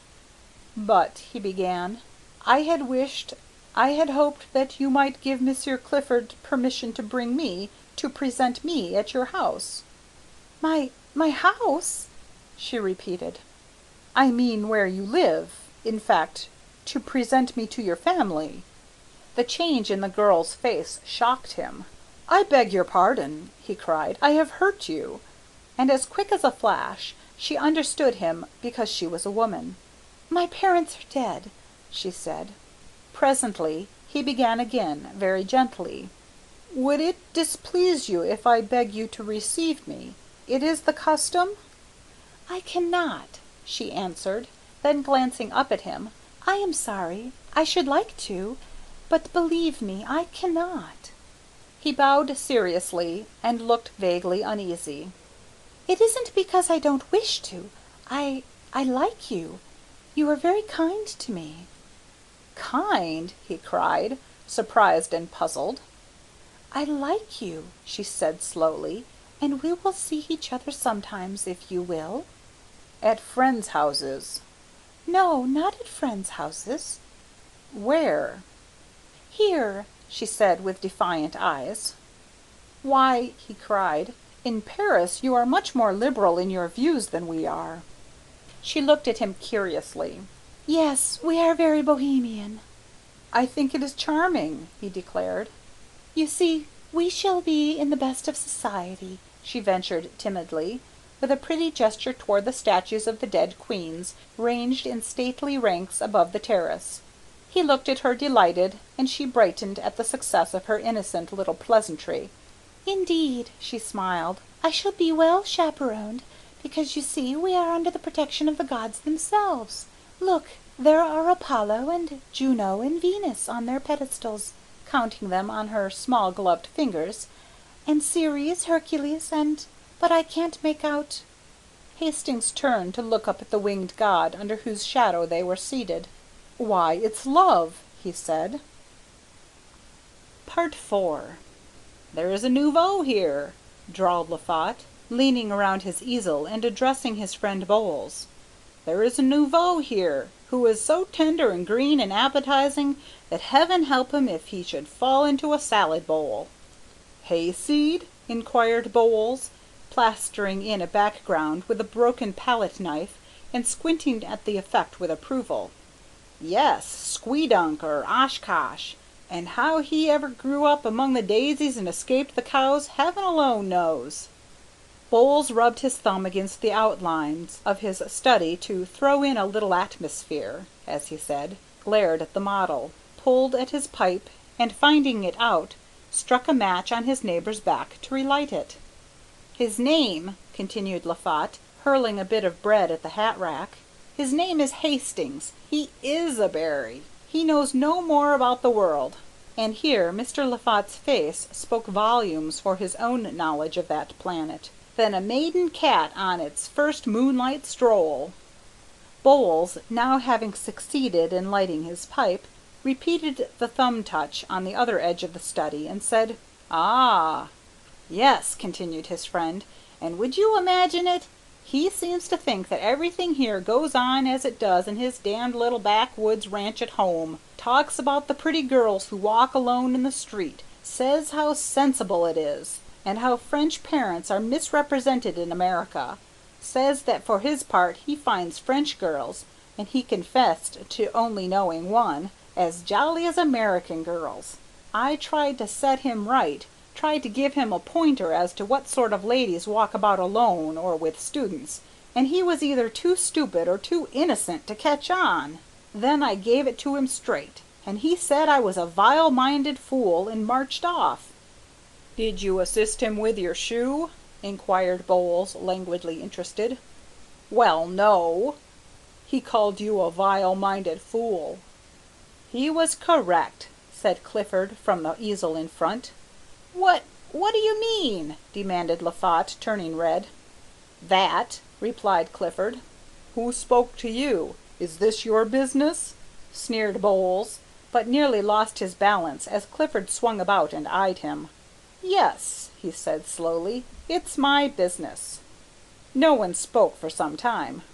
Then Clifford sang out, "I say, Hastings!" And when Hastings left his easel and came around, he nodded toward the astonished Laffatte. "This man has been disagreeable to you, and I want to tell you that any time you feel inclined to kick him, why, I will hold the other creature." Hastings, embarrassed, said, "Why, no, I don't agree with his ideas, nothing more." Clifford said, "Naturally," and slipping his arm through Hastings, strolled about with him, and introduced him to several of his own friends, at which all of the nouveaux opened their eyes with envy, and the studio were given to understand that Hastings, although prepared to do menial work as the latest nouveau, was already within the charmed circle of the old, respected, and feared, and truly great. The rest finished, the model resumed his place, and work went on in a chorus of songs and yells, and every ear-splitting noise which the art students uttered when studying the beautiful. 5 o'clock struck, the model yawned, stretched, and climbed into his trousers, and the noisy contents of 6 studios crowded through the hall and down into the street. 10 minutes later Hastings found himself on top of a Montrouge tram, and shortly afterward was joined by Clifford. They climbed down at the Rue Gay-Lussac. "I always stop here," observed Clifford. "I like the walk through the Luxembourg." "By the way," said Hastings, "how can I call on you when I don't know where you live?" "Why, I live opposite you." "What, the studio in the garden where the almond trees are and the blackbirds?" "Exactly," said Clifford. "I'm with my friend Elliot." Hastings thought of the description of the 2 American artists which he had heard from Miss Susie Byng, and looked blank. Clifford continued, "Perhaps you had better let me know when you think of coming, so that I will be sure to be there," he ended rather lamely. "I shouldn't care to meet any of your model friends there," said Hastings, smiling. "You know, my ideas are rather straight-laced. I suppose you would say puritanical. I shouldn't enjoy it and wouldn't know how to behave." "Oh, I understand," said Clifford, but added with great cordiality, "I'm sure we'll be friends, although you may not approve of me and my set. But you will like Severn and Selby, because, well, they are like yourself, old chap." After a moment he continued, "There is something I want to speak about. You see, when I introduced you, last week, in the Luxembourg, to Valentine—" "Not a word," cried Hastings, smiling. "You must not tell me a word of her." "Why, no, not a word," he said gaily. "I insist. Promise me upon your honor you will not speak of her until I give you permission. Promise?" "I promise," said Clifford, amazed. "She is a charming girl. We had such a delightful chat after you left, and I thank you for presenting me. But not another word about her until I give you permission." "Oh," murmured Clifford. "Remember your promise," he smiled as he turned into his gateway. Clifford strolled across the street and, traversing the ivy-covered alley, entered his garden. He felt for his studio key, muttering, I wonder, but of course he doesn't." He entered the hallway and fitting the key into the door, stood staring at the 2 cards tacked over the panels. Foxhall Clifford, Richard Osborne Elliot. Why the devil doesn't he want me to speak of her? He opened the door and, discouraging the caresses of 2 brindle bulldogs, sat down on the sofa. Elliot sat smoking and sketching with a piece of charcoal by the window. "Hello," he said, without looking around. Clifford gazed absently at the back of his head, murmuring, I'm afraid that man is too innocent. I say, Elliot," he said at last, "Hastings, you know the chap that old Tabby Byram came around here to tell us about? The day you had to hide Colette in the armoire." "Yes, what's up?" "Oh, nothing. He's a brick." "Yes," said Elliot, without enthusiasm. "Don't you think so?" demanded Clifford. "Why, yes, but he is going to have a tough time when some of his illusions are dispelled." "More shame to those who dispel 'em." "Yes. Wait until he comes to pay his call on us, unexpectedly, of course." Clifford looked virtuous and lighted a cigar. "I was just going to say," he observed, "that I have asked him not to come without letting us know, so I can postpone any orgy you may have intended." "Ah," cried Elliot indignantly, "I suppose you put it to him in that way." "Not exactly," grinned Clifford. Then more seriously, "I don't want anything to occur here to bother him. He's a brick, and it's a pity we can't be more like him." "I am," observed Elliot complacently, "only living with you—" "Listen," cried the other, "I have managed to put my foot in it in great style. Do you know what I've done? Well, the first time I met him in the street, or rather it was in the Luxembourg, I introduced him to Valentine." "Did he object?" "Believe me," said Clifford solemnly, "this rustic Hastings has no more idea that Valentine is Valentine than he has that he himself is a beautiful example of moral decency in a quarter where morals are as rare as elephants. I heard enough in a conversation between that blackguard Laffatte and the little immoral eruption bowls, to open my eyes. I tell you, Hastings is a trump. He is a healthy, clean-minded young fellow, bred in a small country village, brought up with the idea that saloons are way stations to hell, and as for women—" "Well?" demanded Elliot. "Well," said Clifford, "his idea of the dangerous woman is probably a painted Jezebel." "Probably," replied the other. "He's a trump," said Clifford, "and if he swears the world is as good and pure as his own heart, I'll swear he's right."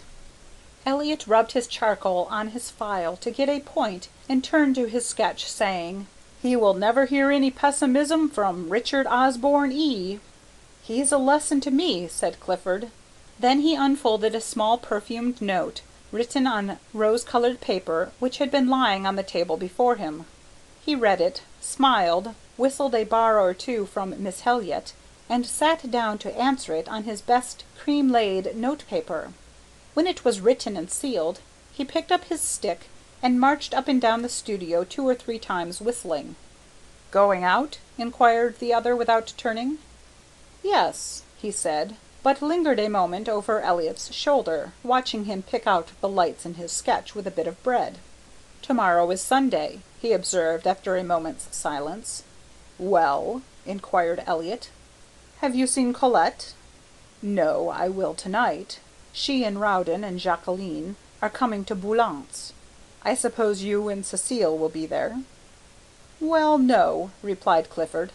"Cécile dines at home tonight, and I had an idea of going to Mignon's." Elliot looked at him with disapproval. "You can make all the arrangements for La Roche without me," he continued, avoiding Elliot's eyes. "What are you up to now?" "Nothing," protested Clifford. "Don't tell me," replied his chum with scorn. "Fellows don't rush off to Mignon's when the set dine at Boulant's. Who is it now? But no, I won't ask that. What's the use?"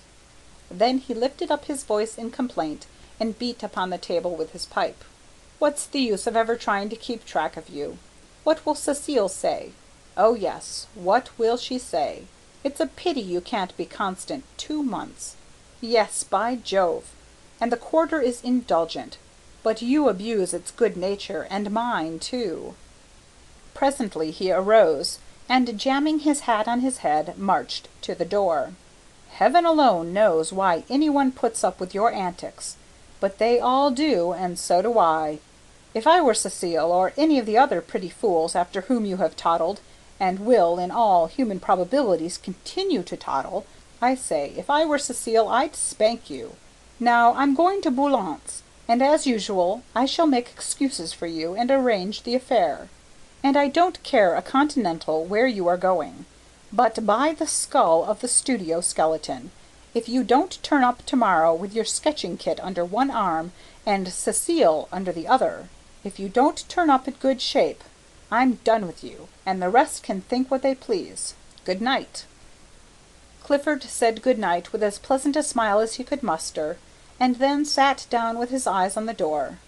He took out his watch and gave Elliot 10 minutes to vanish, then rang the concierge's call, murmuring, oh dear, why the devil do I do it?" "Alfred," he said, as that gimlet-eyed person answered the call, "make yourself clean and proper, Alfred, and replace your sabot with a pair of shoes. Then put on your best hat, and take this letter to the big white house in the Rue de Dragon. There is no answer, mon petit Alfred." The concierge departed with a snort, in which unwillingness for the errand and affection for Monsieur Clifford were blended. Then with great care the young fellow arrayed himself in all the beauties of his and Elliot's wardrobe. He took his time about it, and occasionally interrupted his toilet to play his banjo or make pleasing diversion for the bulldogs by gambling about on all fours. "I've got 2 hours before me," he thought, and borrowed a pair of Elliot's silken foot-gear, with which he and the dogs played ball until he decided to put them on. Then he lighted a cigarette and inspected his dress coat. When he had emptied it of 4 handkerchiefs, a fan, and a pair of crumpled gloves as long as his arm, he decided it was not suited to add éclat to his charms and cast about in his mind for a substitute. Elliot was too thin, and anyway his coats were now under lock and key. Rowden probably was as badly off as himself. Hastings! Hastings was the man. But when he threw on a smoking jacket and sauntered over to Hastings' house, he was informed that he had been gone over an hour. "Now where in the name of all that's reasonable could he have gone?" muttered Clifford, looking down the street. The maid didn't know, so he bestowed upon her a fascinating smile and lounged back to the studio. Hastings was not far away. The Luxembourg is within 5 minutes' walk of the Rue Notre Dame des Champs, and there he sat under the shadow of a winged god, and there he had sat for an hour, poking holes in the dust and watching the steps which led from the northern terrace to the fountain. The sun hung, a purple globe, above the misty hills of Meudon. Long streamers of clouds touched with rose swept low on the western sky, and the dome of the distant Invalides burned like an opal through the haze. Behind the palace the smoke from a high chimney mounted straight into the air, purple until it crossed the sun, where it changed to a bar of smouldering fire. High above the darkening foliage of the chestnuts the twin towers of St. Sulpice rose, an ever-deepening silhouette. A sleepy blackbird was carolling in some near thicket, and pigeons passed and repassed with the whisper of soft winds in their wings. The light on the palace windows had died away, and the dome of the Pantheon swam aglow above the northern terrace, a fiery Valhalla in the sky, while below in grim array, along the terrace ranged, the marble ranks of queens looked out into the west. From the end of the long walk by the northern facade of the palace came the noise of omnibuses and the cries of the street. Hastings looked at the palace clock. 6. And as his own watch agreed with it, he fell to poking holes in the gravel again. A constant stream of people passed between the Odeon and the fountain. Priests in black, with silver-buckled shoes, line soldiers, slouchy and rakish, neat girls without hats bearing milliners' boxes, students with black portfolios and high hats, students with berets and big canes, nervous, quick-stepping officers, symphonies in turquoise and silver, ponderous, jangling cavalrymen all over dust, pastry cooks' boys skipping along with utter disregard for the safety of the basket balanced on the impish head, and then the lean outcast, the shambling Paris tramp, slouching with shoulders bent, and little eye furtively scanning the ground for smokers' refuse. All these moved in a steady stream across the fountain circle and out into the city by the Odeon, whose long arcades were now beginning to flicker with gas jets. The melancholy bells of St. Sulpice struck the hour, and the clock tower of the palace lighted up. Then hurried steps sounded across the gravel, and Hastings raised his head. "How late you are!" he said, but his voice was hoarse, and only his flushed face told how long had seemed the waiting. She said, "I was kept, indeed. I was so much annoyed, and I may only stay a moment." She sat down beside him, casting a furtive glance over her shoulder at the god upon his pedestal. What a nuisance! That intruding Cupid still there? "Wings and arrows, too," said Hastings, unheeding her motion to be seated. Wings, she murmured. Oh, yes, to fly away with when he's tired of his play. Of course, it was a man who conceived the idea of wings. Otherwise, Cupid would have been insupportable. "Do you think so?" Ma foi, it's what men think." "And women?" "Oh," she said with a toss of her small head, "I really forgot what we were speaking of." "We were speaking of love," said Hastings. "I was not," said the girl. Then looking up at the marble god, "I don't care for this one at all. I don't believe he knows how to shoot his arrows. No, indeed, he is a coward. He creeps up like an assassin in the twilight. I don't approve of cowardice," she announced, and turned her back on the statue. "I think," said Hastings quietly, "that he does shoot fairly, yes, and even gives one warning." "Is that your experience, Monsieur Hastings?" He looked straight into her eyes and said, "He is warning me." "Heed the warning, then." she cried with a nervous laugh. As she spoke she stripped off her gloves, and then carefully proceeded to draw them on again. When this was accomplished, she glanced at the palace clock, saying, "Oh dear, how late it is!" furled her umbrella, then unfurled it, and finally looked at him. "No," he said, "I shall not heed his warning." Oh dear, she sighed again. Still talking about that tiresome statue? Then, stealing a glance at his face, I suppose you are in love? I don't know," he muttered. "I suppose I am." She raised her head with a quick glance. You seem delighted at the idea, she said, but bit her lip and trembled as his eyes met hers. Then sudden fear came over her and she sprang up, staring into the gathering shadows. "Are you cold?" he said, but she only answered, oh dear, it is late, so late. I must go. Good night." She gave him her gloved hand a moment and then withdrew it with a start. "What is it?" he insisted. "Are you frightened?" She looked at him strangely. No, not frightened. You are very good to me. "By Jove!" he burst out. "What do you mean by saying I'm good to you? That's at least the third time, and I don't understand." The sound of a drum from the guard-house at the palace cut him short. Listen, she whispered. They are going to close. It's late. Oh, so late. The rolling of the drum came nearer and nearer, and then the silhouette of the drummer cut the sky above the eastern terrace. The fading light lingered a moment on his belt and bayonet, then he passed into the shadows, drumming the echoes awake. The roll became fainter along the eastern terrace, then grew and grew, and rattled with increasing sharpness when he passed the avenue by the Bronze Lion and turned down the western terrace walk. Louder and louder the drum sounded, and the echoes struck back the notes from the gray palace wall, and now the drummer loomed up before them, his red trousers a dull spot in the gathering gloom, the brass of his drum and bayonet touched with a pale spark, his epaulets tossing on his shoulders. He passed, leaving the crash of the drum in their ears, and far into the alley of trees they saw his little tin cup shining on his haversack. Then the sentinels began the monotonous cry, "Enfermez! Enfermez!" and the bugle blew from the barracks in the Rue de Tournon, "Enfermez! Enfermez!" Good night, she whispered. I must return alone tonight. He watched her until she reached the northern terrace, and then sat down on the marble seat until a hand on his shoulder and a glimmer of bayonets warned him away. She passed on through the grove, and turning into the Rue de Medici, traversed it to the boulevard. At the corner she bought a bunch of violets and walked on along the boulevard to the Rue des Écoles. A cab was drawn up before Boulant's, and a pretty girl, aided by Elliott, jumped out. Valentine, cried the girl, come with us. I can't, she said, stopping a moment. I have a rendezvous at Mignon's.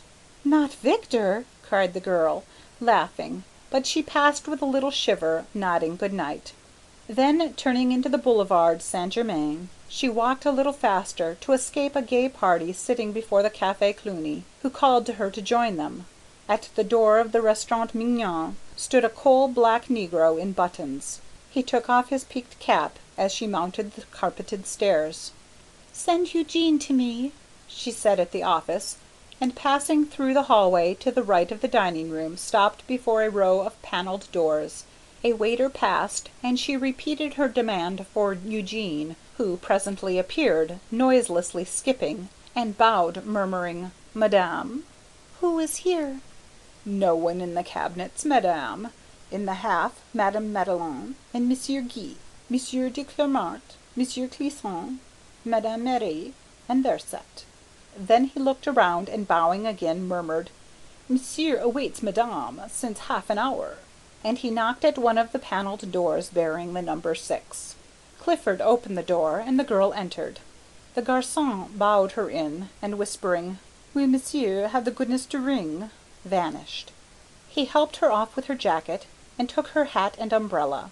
When she was seated at the little table with Clifford opposite, she smiled and leaned forward on both elbows, looking him in the face. "What are you doing here?" she demanded. "Waiting," he replied in accents of adoration. For an instant she turned and examined herself in the glass.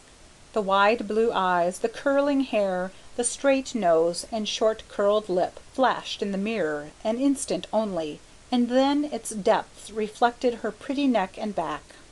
"Thus do I turn my back on vanity," she said, and then leaning forward again, "What are you doing here?"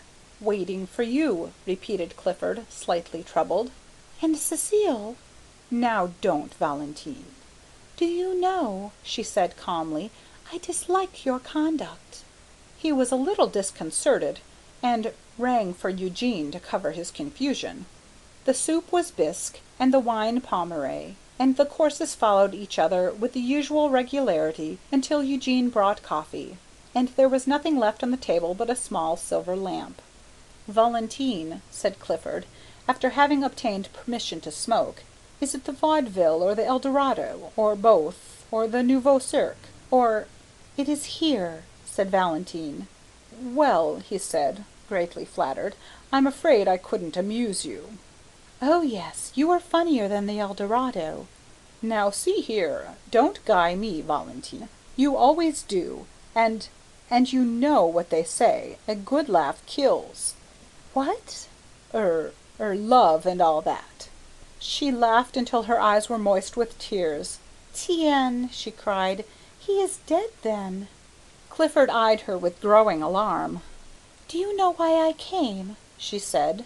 "No," he replied uneasily, "I don't." "How long have you made love to me?" "Well," he admitted, somewhat startled, "I should say for about a year." "It is a year, I think. Are you not tired?" He did not answer. "Don't you know that I like you too well to ever fall in love with you?" she said. "Don't you know that we are too good comrades, too old friends for that? And were we not— Do you think that I do not know your history, Monsieur Clifford?" Don't be so sarcastic," he urged. "Don't be unkind, Valentine." "I'm not. I'm kind.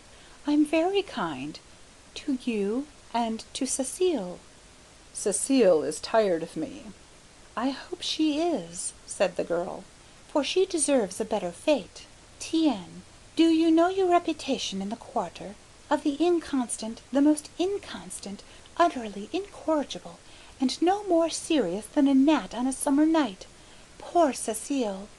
Clifford looked so uncomfortable that she spoke more kindly. "I like you. You know that. Everybody does. You are a spoiled child here. Everything is permitted you, and everyone makes allowance. But everyone cannot be a victim to caprice." "Caprice!" he cried. "By Jove! If the girls of the Latin Quarter are not capricious!" Never mind about that. You must not sit in judgment, you of all men. Why are you here tonight? Oh," she cried, "I will tell you why. Monsieur receives a little note. He sends a little answer. He dresses in his conquering raiment." "I don't," said Clifford, very red. "You do, and it becomes you," she retorted with a faint smile.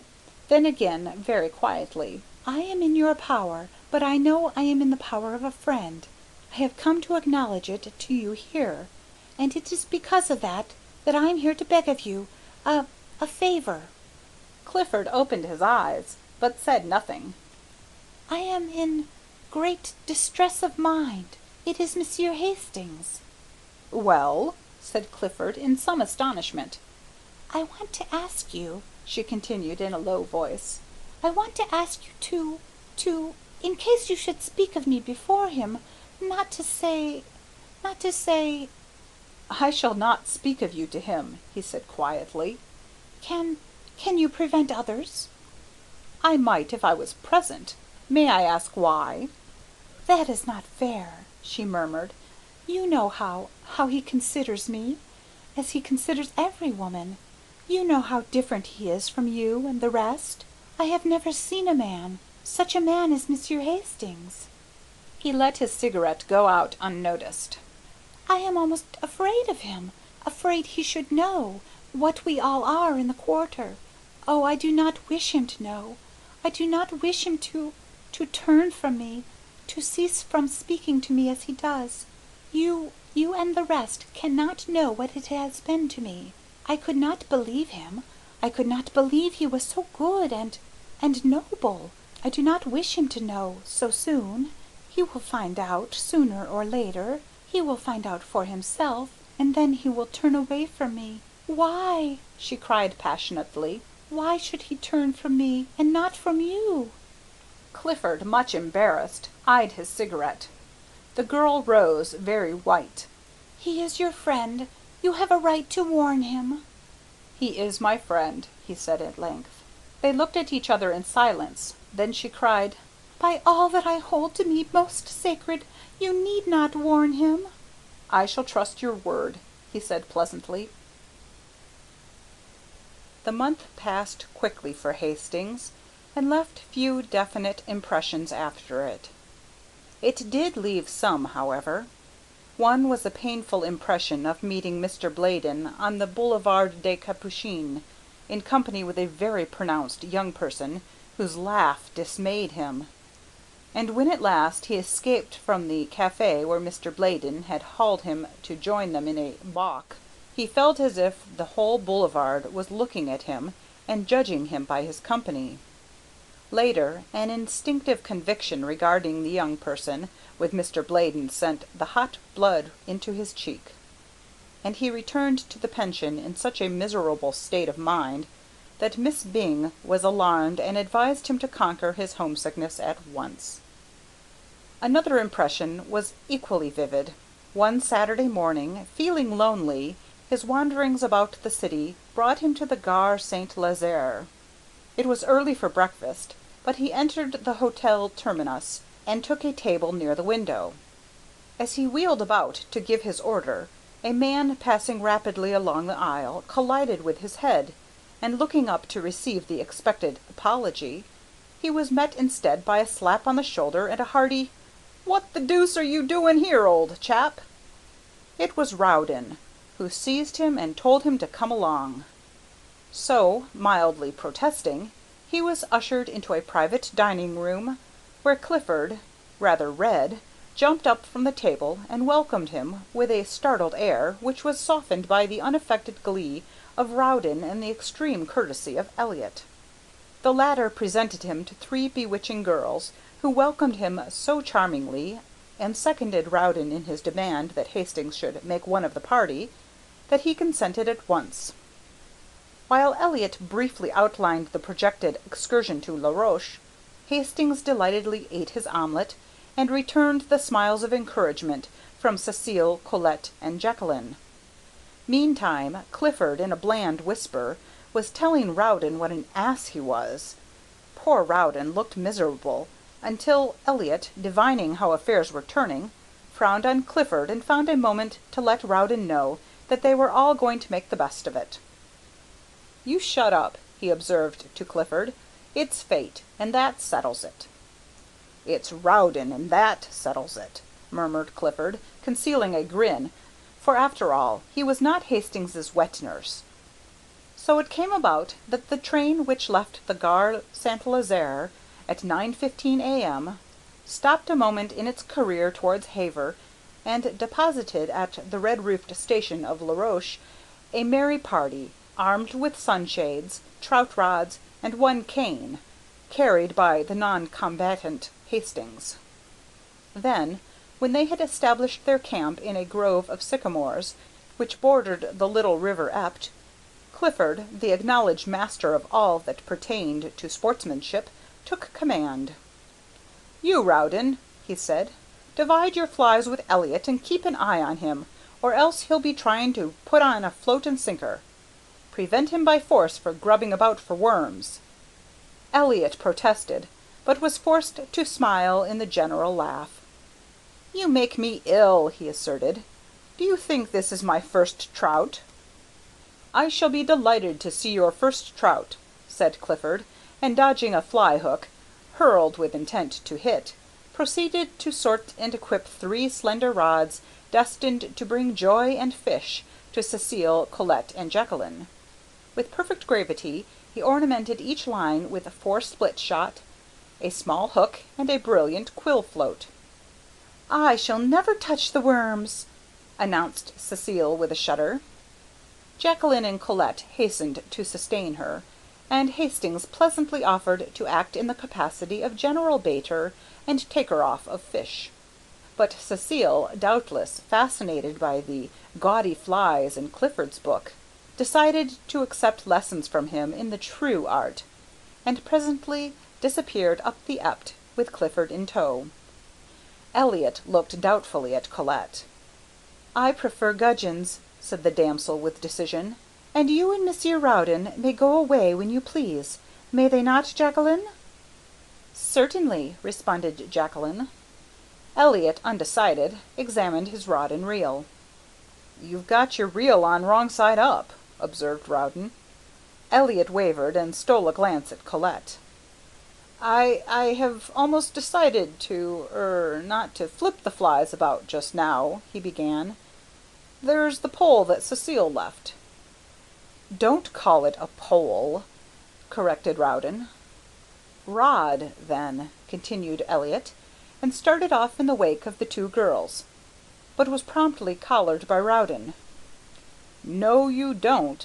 Fancy a man fishing with a float and sinker, when he has a fly rod in his hand. You come along." Where the placid little Ept flows down between its thickets to the Seine, a grassy bank shadows the haunt of the gudgeon, and on this bank sat Colette and Jacqueline, and chattered and laughed and watched the swerving of the scarlet quills, while Hastings, his hat over his eyes, his head on a bank of moss, listened to their soft voices and gallantly unhooked the small and indignant gudgeon when a flash of a rod and a half-suppressed scream announced a catch. The sunlight filtered through the leafy thickets, awaking to song the forest birds. Magpies in spotless black and white flirted past, alighting near by with a hop and bound and twitch of the tail. Blue and white jays with rosy breasts shrieked through the trees, and a low-sailing hawk wheeled among the fields of ripened wheat, putting to flight flocks of twittering hedge-birds. Across the Seine a gull dropped on the water like a plume. The air was pure and still, scarcely a leaf moved. Sounds from a distant farm came faintly, the shrill cock-crow and dull baying. Now and then a steam-tug with big raking smoke-pipe, bearing the name Butte 27, ploughed up the river dragging its interminable train of barges, or a sailboat dropped down with the current toward sleepy Rouen. A faint fresh odor of earth and water hung in the air, and through the sunlight orange-tipped butterflies danced above the marsh grass. Soft, velvety butterflies flapped through the mossy woods. Hastings was thinking of Valentine. It was 2 o'clock when Elliot strolled back, and frankly admitting that he had eluded Rowden, sat down beside Colette and prepared to doze with satisfaction. "Where are your trout?" said Colette severely. "They still live," murmured Elliot, and went fast asleep. Rowden returned shortly after, and casting a scornful glance at the slumbering one, displayed 3 crimson-flecked trout. "And that," smiled Hastings lazily, "that is the holy end to which the faithful plod, the slaughter of these small fish with a bit of silk and feather." Rowden disdained to answer him. Colette caught another gudgeon and awoke Elliot, who protested and gazed about for the lunch baskets. As Clifford and Cecile came up demanding instant refreshment, Cecile's skirts were soaked and her gloves torn, but she was happy, and Clifford, dragging out a 2-pound trout, stood still to receive the applause of the company. "Where the deuce did you get that?" demanded Elliot.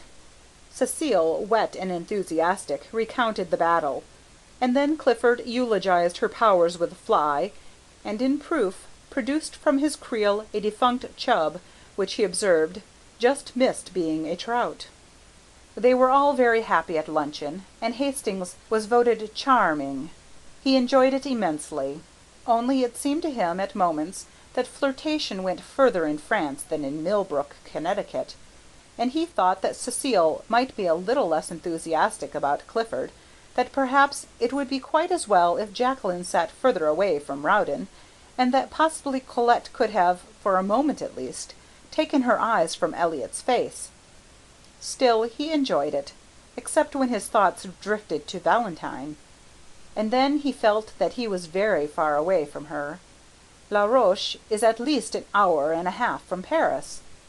It is also true that he felt a happiness, a quick heartbeat when, at 8 o'clock that night, the train which bore them from La Roche rolled into the Gare Saint-Lazare, and he was once more in the city of Valentine. "Good night," they said, pressing around him. "You must come with us next time."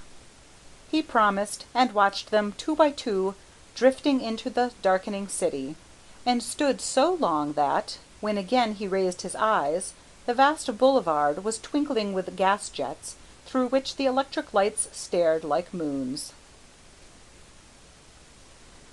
Part 6.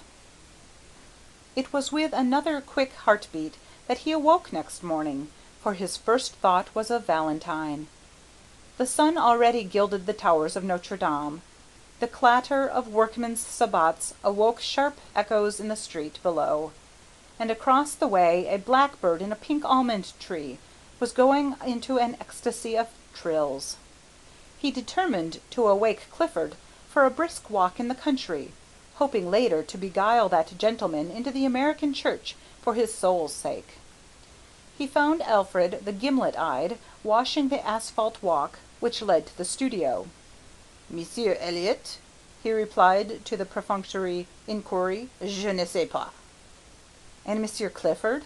began Hastings, somewhat astonished. "Monsieur Clifford," said the concierge with fine irony, "will be pleased to see you, as he retired early. In fact, he has just come in." Hastings hesitated while the concierge pronounced a fine eulogy on people who never stayed out all night, and then came battering at the lodge gate during hours which even a gendarme held sacred to sleep. He also discoursed eloquently upon the beauties of temperance, and took an ostentatious draught from the fountain in the court. "I do not think I will come in," said Hastings. "Pardon, monsieur," growled the concierge. "Perhaps it would be well to see Monsieur Clifford. He possibly needs aid. Me, he drives forth with hair-brushes and boots. It is a mercy if he has not set fire to something with his candle." Hastings hesitated for an instant, but swallowing his dislike of such a mission, walked slowly through the ivy-covered alley and across the inner garden to the studio. He knocked. Perfect silence.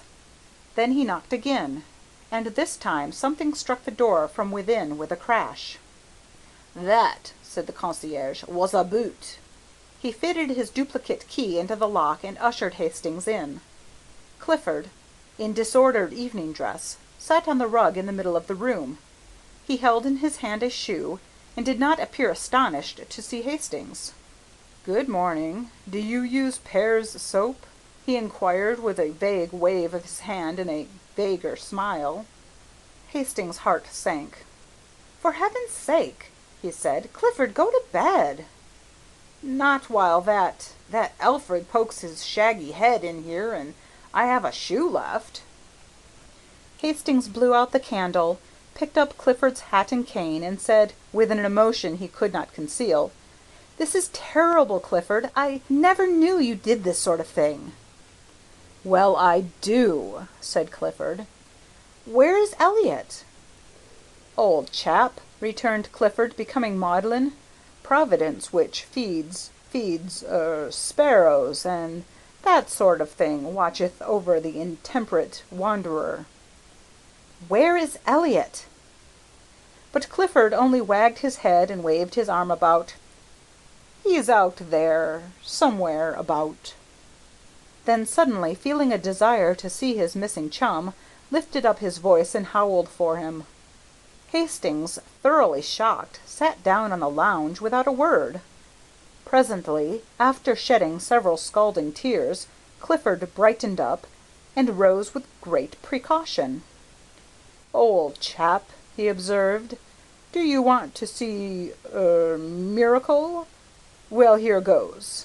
I'm going to begin." He paused, beaming at vacancy. Miracle," he repeated. Hastings supposed he was alluding to the miracle of his keeping his balance, and said nothing. "I'm going to bed," he announced. "Poor old Clifford's going to bed, and that's miracle." And he did, with a nice calculation of distance and equilibrium which would have wrung enthusiastic yells of applause from Elliott had he been there to assist en connaisseur. But he was not. He had not yet reached the studio. He was on his way, however, and smiled with magnificent condescension on Hastings, who, half an hour later, found him reclining upon a bench in the Luxembourg. He permitted himself to be aroused, dusted, and escorted to the gate. Here, however, he refused all further assistance, and bestowing a patronizing bow upon Hastings, steered a tolerably true course for the Rue Vavin. Hastings watched him out of sight, and then slowly retraced his steps toward the fountain.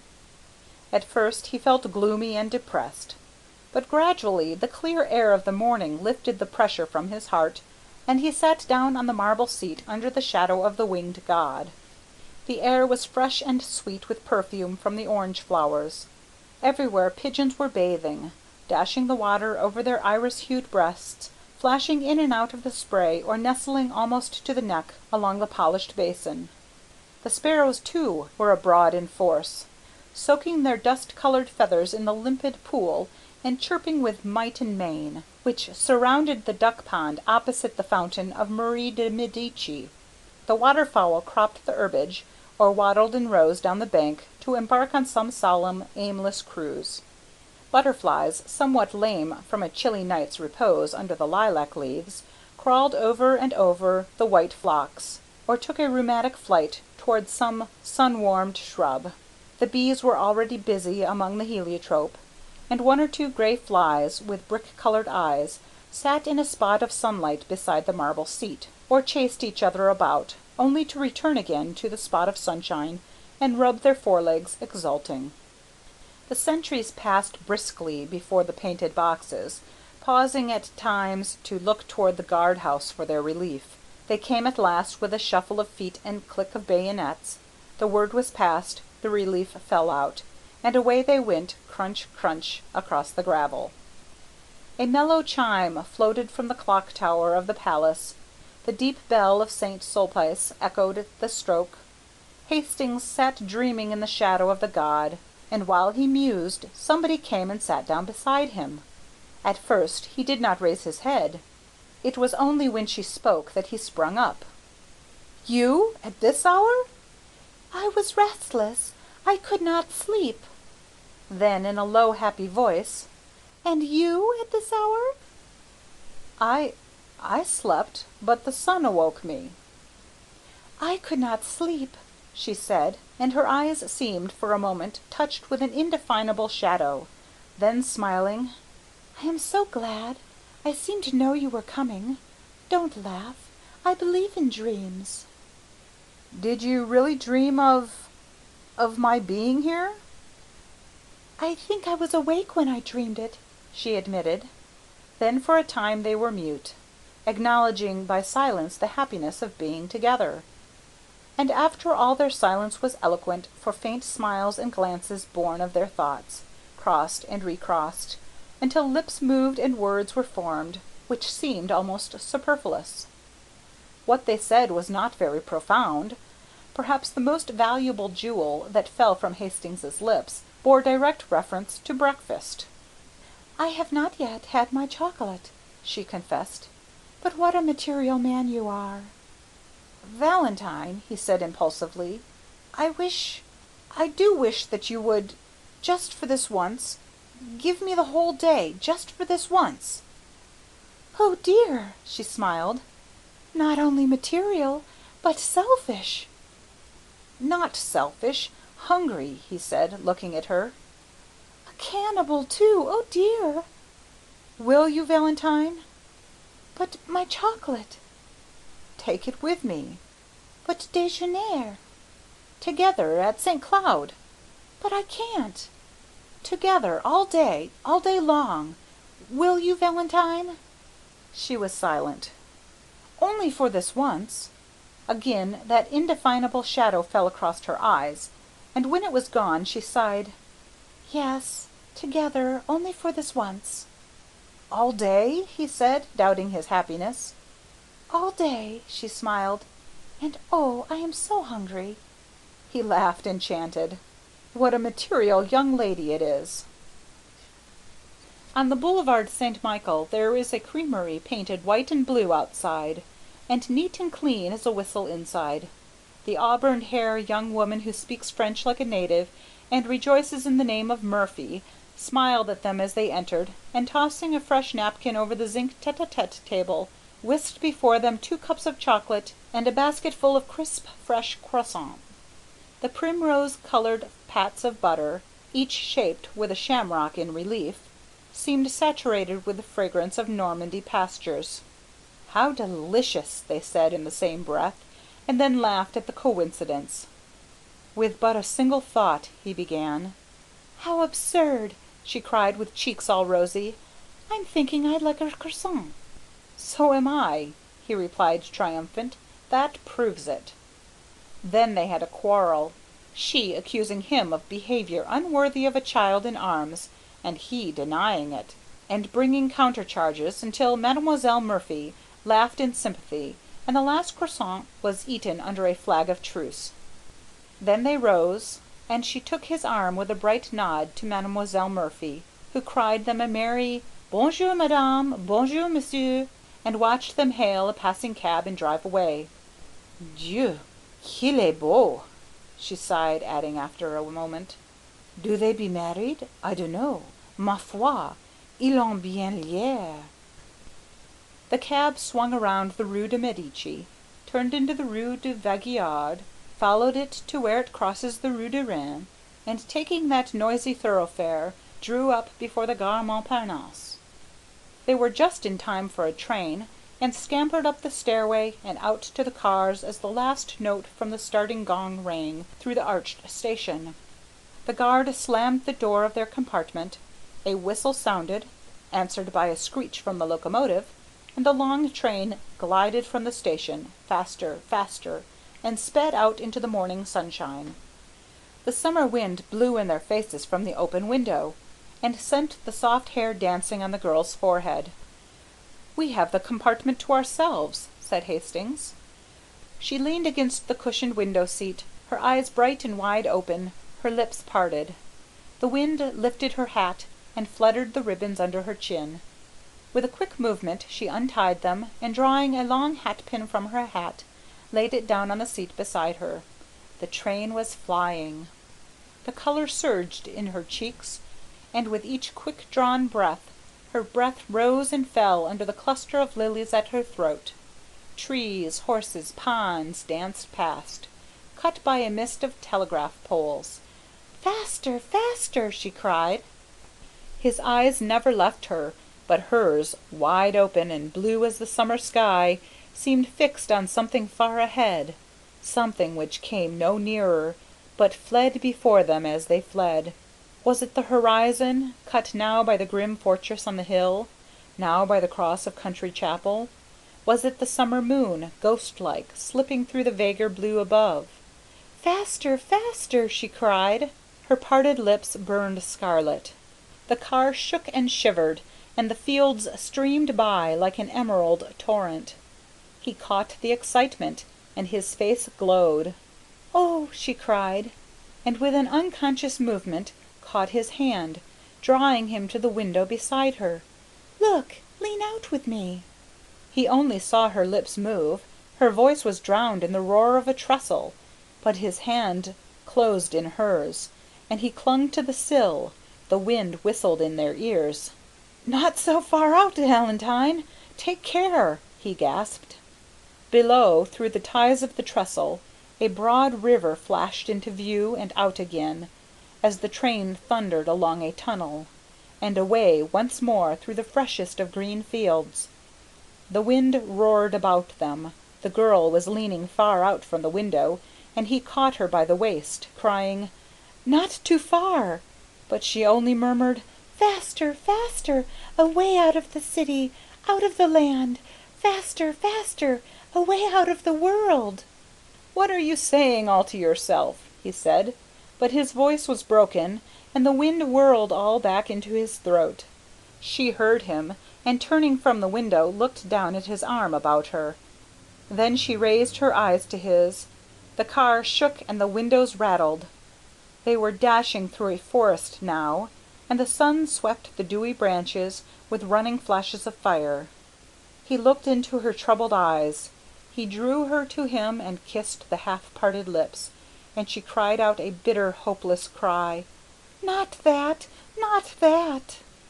But he held her close and strong, whispering words of honest love and passion. And when she sobbed, "Not that! Not that! I have promised. You must know I am not worthy." In the purity of his own heart her words were to him meaningless then, meaningless forever after. Presently her voice ceased, and her head rested on his breast. He leaned against the window, his ears swept by the furious wind, his heart in a joyous tumult. The forest was past, and the sun slipped from behind the trees, flooding the earth again with brightness. She raised her eyes and looked out into the world from the window. Then she began to speak, but her voice was faint, and he bent his head close to hers and listened. "I cannot turn from you. I am too weak. You were long ago my master, master of my heart and soul.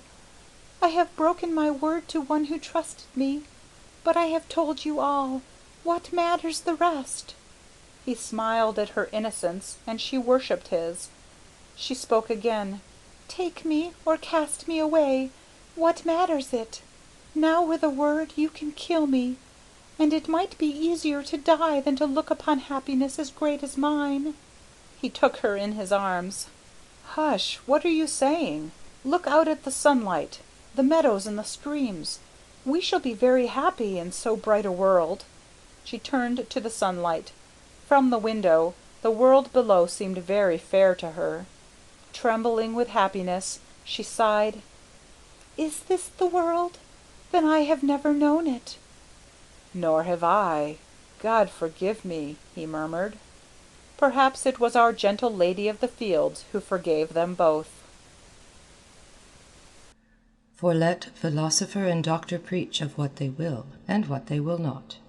Each is but one link in an eternal chain that none can slip, nor break, nor overreach. Crimson nor yellow roses, nor the savour of the mounting sea are worth the perfume I adore that clings to thee. The languid-headed lilies tire, the changeless waters weary me. I ache with passionate desire of thine and thee. There are but these things in the world, thy mouth of fire, thy breasts, thy hands, thy hair upcurled, and my desire. Part 1. One morning at Julian's, a student said to Selby, "That is Foxhall Clifford," pointing with his brushes at a young man who sat before an easel, doing nothing. Selby, shy and nervous, walked over and began, "My name is Selby. I have just arrived in Paris, and bring a letter of introduction." His voice was lost in the crash of a falling easel, the owner of which promptly assaulted his neighbour, and for a time the noise of battle rolled through the studios of Messieurs Boulanger and Lefebvre, presently subsiding into a scuffle on the stairs outside. Selby, apprehensive as to his own reception in the studio, looked at Clifford, who sat serenely watching the fight. "It's a little noisy here," said Clifford, "but you will like the fellows when you know them." His unaffected manner delighted Selby. Then, with a simplicity that won his heart, he presented him to half a dozen students of as many nationalities. Some were cordial, all were polite. Even the majestic creature who held the position of Monsieur, unbent enough to say, "My friend, when a man speaks French as well as you do, and he's also a friend of Monsieur Clifford. He will have no trouble in his studio. You expect, of course, to fill the stove until the next new man comes?" "Of course." "And you don't mind chaff?"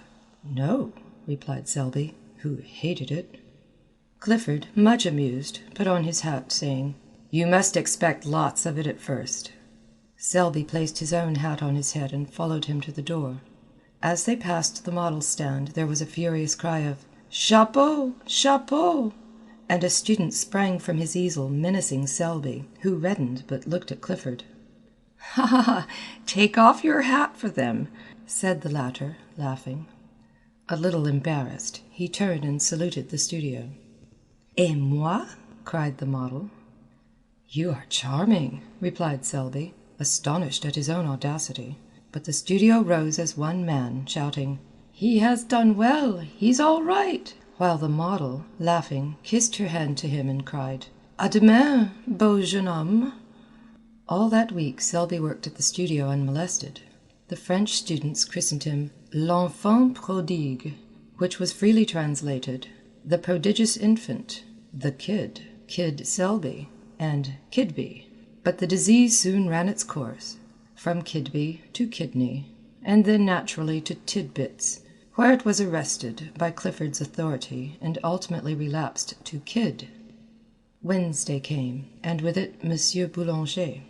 For 3 hours the students writhed under his biting sarcasms, among the others Clifford, who was informed that he knew even less about a work of art than he did about the art of work. Selby was more fortunate. The professor examined his drawing in silence, looked at him sharply, and passed on with a non-committal gesture. He presently departed arm in arm with Bouguereau, to the relief of Clifford, who was then at liberty to jam his hat on his head and depart. The next day he did not appear, and Selby, who had counted on seeing him at the studio, a thing which he learnt later it was vanity to count on, wandered back to the Latin Quarter alone. Paris was still strange and new to him. He was vaguely troubled by its splendor. No tender memories stirred his American bosom at the Place du Châtelet, nor even by Notre Dame, the Palais de Justice with its clock and turrets and stalking sentinels in blue and vermilion, the Place Saint-Michel with its jumble of omnibuses and ugly water-spitting griffins, the hill of the Boulevard Saint-Michel, the tooting trams, the policemen dawdling 2 by 2, and the table-lined terraces of the Café Vachette were nothing to him, as yet. Nor did he even know, when he stepped from the stones of the Place Saint-Michel to the asphalt of the boulevard, that he had crossed the frontier and entered the student zone, the famous Latin Quarter.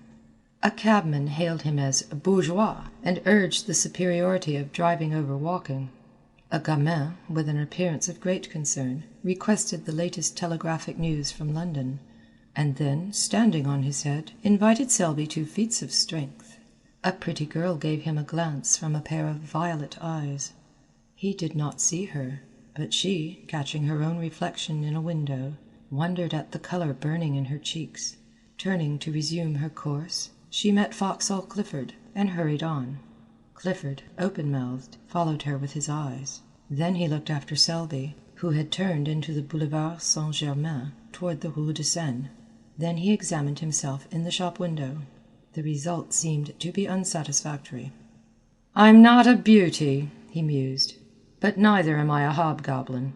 What does she mean by blushing at Selby? I never before saw her look at a fellow in my life.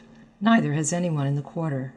Anyway, I can swear she never looks at me, and goodness knows I have done all that respectful adoration can do." He sighed, and murmuring a prophecy concerning the salvation of his immortal soul swung into that graceful lounge which at all times characterized Clifford. With no apparent exertion, he overtook Selby at the corner, and together they crossed the sunlit boulevard and sat down under the awning of the Café du Cercle. Clifford bowed to everybody on the terrace, saying, "You shall meet them all later, but now let me present you to 2 of the sights of Paris, Mr. Richard Elliot and Mr. Stanley Rowden." The sights looked amiable, and took vermouth. "You cut the studio today," said Elliot, suddenly turning on Clifford, who avoided his eyes. "To commune with nature?" observed Rowden. "What's her name this time?" asked Elliot, and Rowden answered promptly.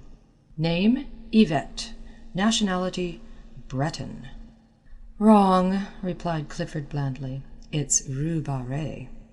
The subject changed instantly, and Selby listened in surprise to names which were new to him, and eulogies on the latest Prix de Rome winner. He was delighted to hear opinions boldly expressed and points honestly debated.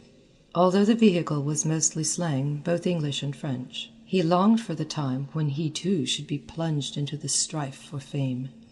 The bells of Saint-Sulpice struck the hour, and the Palace of the Luxembourg answered chime on chime.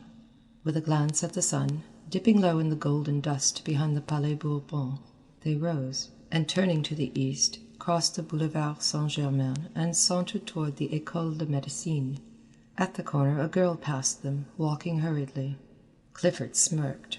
Elliot and Rowden were agitated, but they all bowed, and, without raising her eyes, she returned their salute. But Selby, who had lagged behind, fascinated by some gay shop window, looked up to meet two of the bluest eyes he had ever seen. The eyes were dropped in an instant, and the young fellow hastened to overtake the others.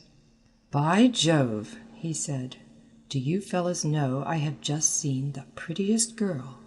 An exclamation broke from the trio, gloomy, foreboding, like the chorus in a Greek play. "Rue Barré!" "What?" cried Selby, bewildered. The only answer was a vague gesture from Clifford. 2 hours later, during dinner, Clifford turned to Selby and said, "You want to ask me something. I can tell by the way you fidget about." "Yes, I do," he said innocently enough. "It's about that girl. Who is she?" In Rowden's smile there was pity, in Elliot's bitterness. "Her name," said Clifford solemnly, "is unknown to anyone, at least," he added with much conscientiousness, "as far as I can learn. Every fellow in the Latin Quarter bows to her, and she returns the salute gravely, but no man has ever been known to obtain more than that. Her profession, judging from her music roll, is that of a pianist. Her residence is in a small and humble street which is kept in a perpetual process of repair by the city authorities. And from the black letters painted on the barrier which defends the street from traffic, she has taken the name by which we know her, Rue Barré. Mr. Rowden, in his imperfect knowledge of the French tongue, called our attention to it as Rue Barry." "I didn't!" said Rowden hotly. "And Rue Barry, or Rue Barré, is today an object of adoration to every rapin in the quarter." "We are not rapins," corrected Elliot. "I am not," returned Clifford. "And I beg to call to your attention, Selby, that these two gentlemen have at various and apparently unfortunate moments offered to lay down life and limb at the feet of Rue Barré. The lady possesses a chilling smile which she uses on such occasions, and—" here he became gloomily impressive. "I have been forced to believe that neither the scholarly grace of my friend Elliot nor the buxom beauty of my friend Rowden have touched that heart of ice." Elliot and Rowden, boiling with indignation, cried out, "And you?" "I," said Clifford blandly, "do fear to tread where you rush in." Part 2. 24 hours later Selby had completely forgotten Rue Barré. During the week he worked with might and main at the studio, and Saturday night found him so tired that he went to bed before dinner and had a nightmare about a river of yellow ochre in which he was drowning. Sunday morning, apropos of nothing at all, he thought of Rue Barré, and 10 seconds afterwards he saw her. It was at the flower market on the Marble Bridge. She was examining a pot of pansies. The gardener had evidently thrown heart and soul into the transaction, but Rue Barré shook her head. It is a question whether Selby would have stopped then and there to inspect a cabbage rose had not Clifford unwound for him the yarn of the previous Tuesday.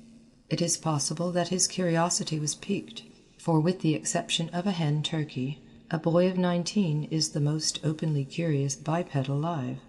From 20 until death he tries to conceal it, but, to be fair to Selby, it is also true that the market was attractive. Under a cloudless sky the flowers were packed and heaped along the marble bridge to the parapet. The air was soft.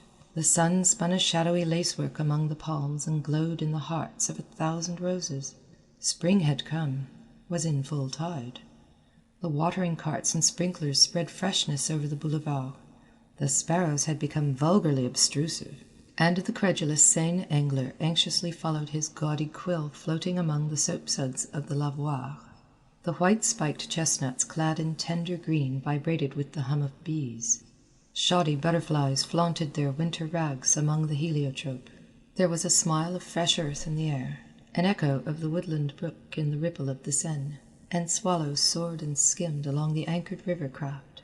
Somewhere in a window a caged bird was singing its heart out to the sky. Selby looked at the cabbage rose and then at the sky.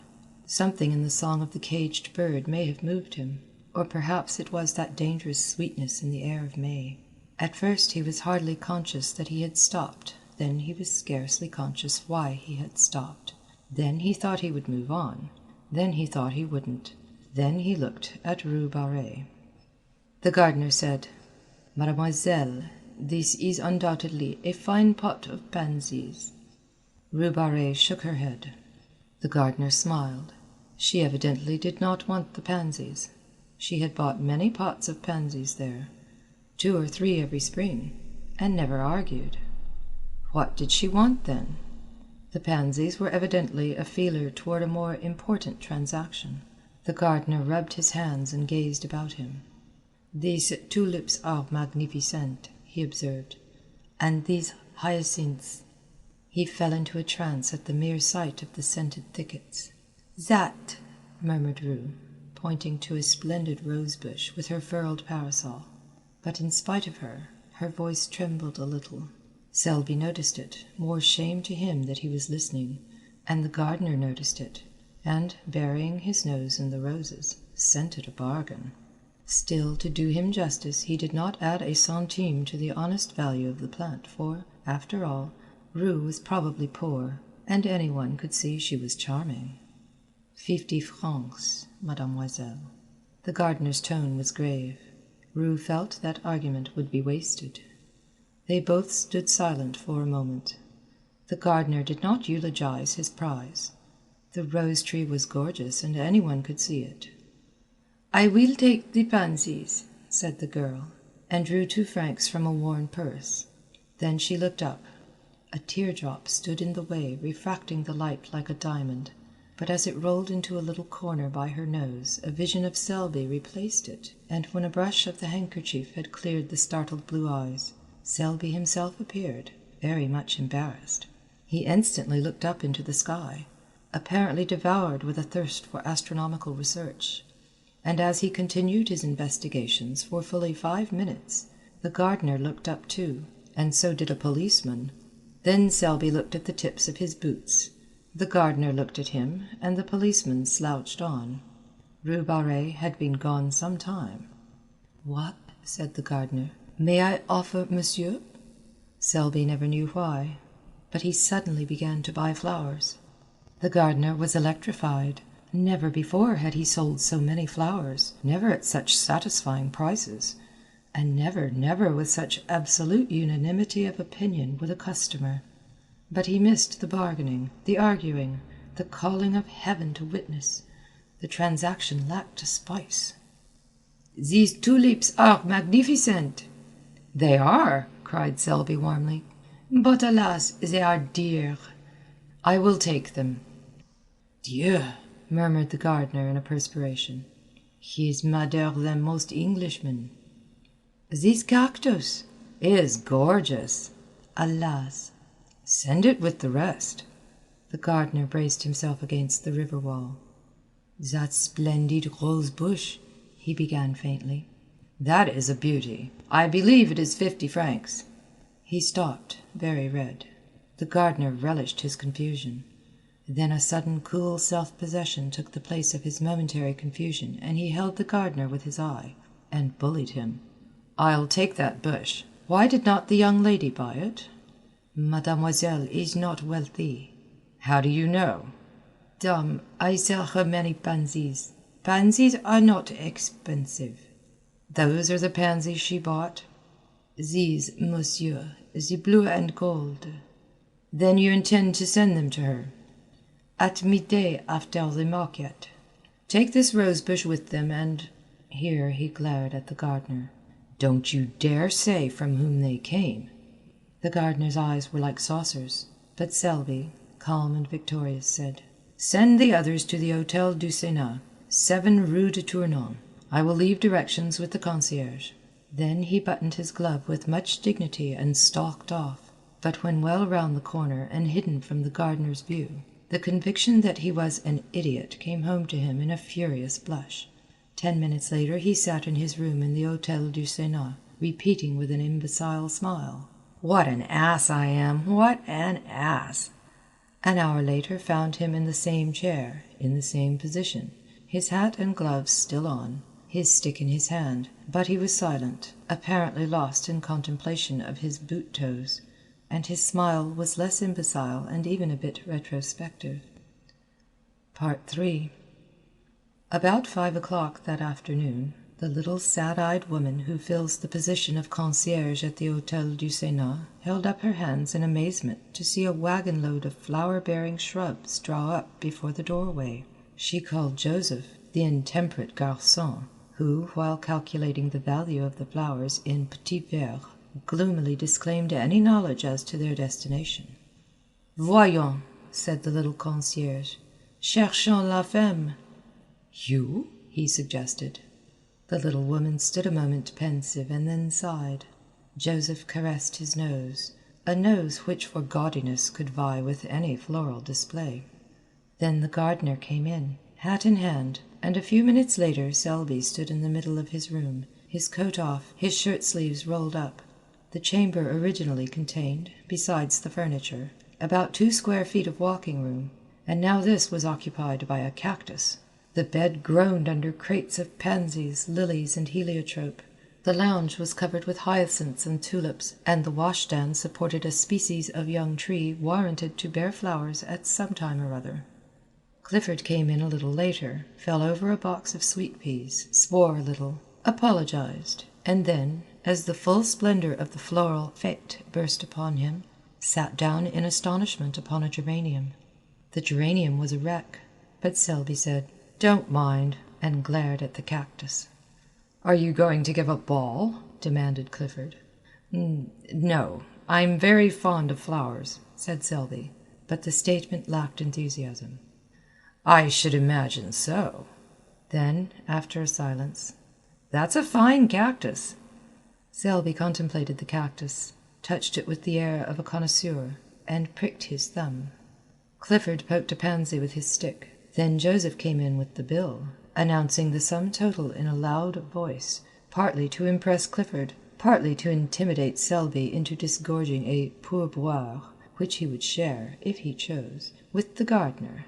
Clifford tried to pretend that he had not heard, while Selby paid bill and tribute without a murmur. Then he lounged back into the room with an attempt at indifference which failed entirely when he tore his trousers on the cactus. Clifford made some commonplace remark, lighted a cigarette, and looked out of the window to give Selby a chance. Selby tried to take it, but getting as far as "Yes, spring is here at last," froze solid.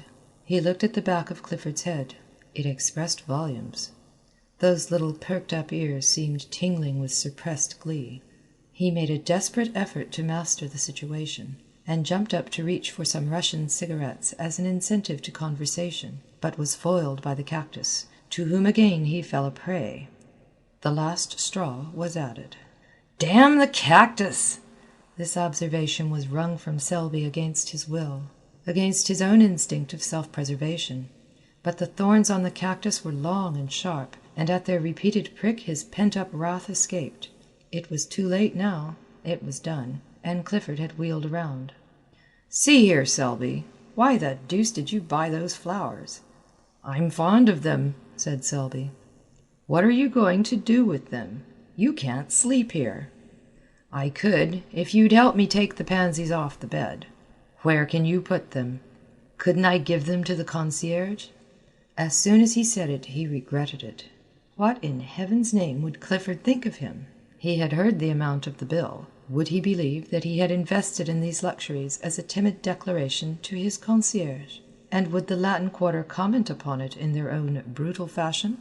He dreaded ridicule, and he knew Clifford's reputation. Then somebody knocked. Selby looked at Clifford with a hunted expression which touched that young man's heart. It was a confession and at the same time a supplication. Clifford jumped up, threaded his way through the floral labyrinth, and putting an eye to the crack of the door, said, "Who the devil is it?" This graceful style of reception is indigenous to the Quarter. "It's Elliot," he said, looking back, "and Rowden too, and their bulldogs." Then he addressed them through the crack. "Sit down on the stairs. Selby and I are coming out directly." Discretion is a virtue. The Latin Quarter possesses few, and discretion seldom figures on the list. They sat down and began to whistle. Presently Rowden called out, "I smell flowers. They feast within." "You ought to know Selby better than that," growled Clifford behind the door, while the other hurriedly exchanged his torn trousers for others. "We know Selby," said Elliot with emphasis. "Yes," said Rowden. "He gives receptions with floral decorations and invites Clifford while we sit on the stairs." "Yes, while the youth and beauty of the Quarter revel," suggested Rowden. Then, with sudden misgiving, "Is Odette there?" "See here," demanded Elliot. "Is Colette there?" Then he raised his voice in a plaintive howl. "Are you there, Colette, while I'm kicking my heels on these tiles?" "Clifford is capable of anything," said Rowden. "His nature is soured since Rue Barrée sat on him." Elliot raised his voice. "I say, you fellows, we saw some flowers carried into Rue Barrée's house at noon." "Posies and roses," specified Rowden. "Probably for her," added Elliot, caressing his bulldog. Clifford turned with sudden suspicion upon Selby. The latter hummed a tune, selected a pair of gloves, and choosing a dozen cigarettes, placed them in a case. Then, walking over to the cactus, he deliberately detached a blossom, drew it through his buttonhole, and picking up hat and stick, smiled upon Clifford, at which the latter was mightily troubled. Part 4. Monday morning at Julian's, students fought for places. Students with prior claims drove away others who had been anxiously squatting on coveted tabourets since the door was opened, in hopes of appropriating them at roll call. Students squabbled over palettes, brushes, portfolios, or rent the air with demands for Cicerone bread. The former, a dirty ex-model, who had in palmier days posed as Judas, now dispensed stale bread at 1 sou and made enough to keep himself in cigarettes. Monsieur Julien walked in, smiled a fatherly smile, and walked out. His disappearance was followed by the apparition of the clerk, a foxy creature who flitted through the battling hordes in search of prey. 3 men who had not paid dues were caught and summoned. A 4th was scented, followed, outflanked, his retreat towards the door cut off, and finally captured behind the stove. About that time, the revolution assuming an acute form, howls rose for "Jules!" Jules came, umpired 2 fights with a sad resignation in his brown eyes, shook hands with everybody and melted away in the throng, leaving an atmosphere of peace and goodwill. The lions sat down with the lambs, the massiers marked the best places for themselves and friends, and mounting the model stands opened the roll calls. The word was passed. "They begin with C this week." They did. "Clisson!" Clisson jumped like a flash and marked his name on the floor in chalk before a front seat. "Caron!" Caron galloped away to secure his place. Bang went an easel. "Nom de Dieu!" in French. "Where in the hell are you going?" in English. Crash! A paint-box fell with brushes and all on board. "Dieu! Dieu de!" spat. A blow, a short rush, a clinch and scuffle, and the voice of the massier, stern and reproachful. "Cochon!" Then the roll call was resumed. "Clifford!" The massier paused and looked up, one finger between the leaves of the ledger. "Clifford!" Clifford was not there. He was about 3 miles away in a direct line, and every instant increased the distance. Not that he was walking fast. On the contrary, he was strolling with that leisurely gait peculiar to himself. Elliot was beside him, and two bulldogs covered the rear.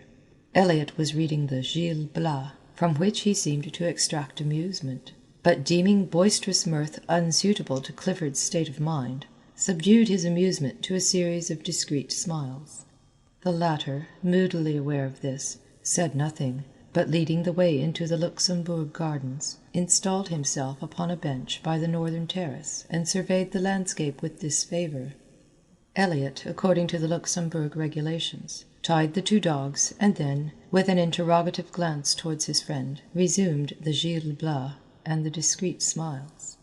The day was perfect. The sun hung over Notre Dame, setting the city in a glitter. The tender foliage of the chestnuts cast a shadow over the terrace and flecked the paths and walks with tracery so blue that Clifford might here have found encouragement for his violent impressions had he but looked. But as usual in this period of his career, his thoughts were anywhere except in his profession. Around about, the sparrows quarrelled and chattered their courtship songs. The big rosy pigeons sailed from tree to tree. The flies whirled in the sunbeams, and the flowers exhaled 1,000 perfumes which stirred Clifford with languorous wistfulness. Under this influence he spoke. "Elliot, you are a true friend." "You make me ill," replied the latter, folding his paper. "It's just as I thought. You're tagging after some new petticoat again. And," he continued wrathfully, "if this is what you've kept me away from Julian's for, if it's to fill me up with the perfections of some little idiot—" "Not idiot," remonstrated Clifford gently. "See here," cried Elliot. "Have you the nerve to try to tell me that you are in love again?"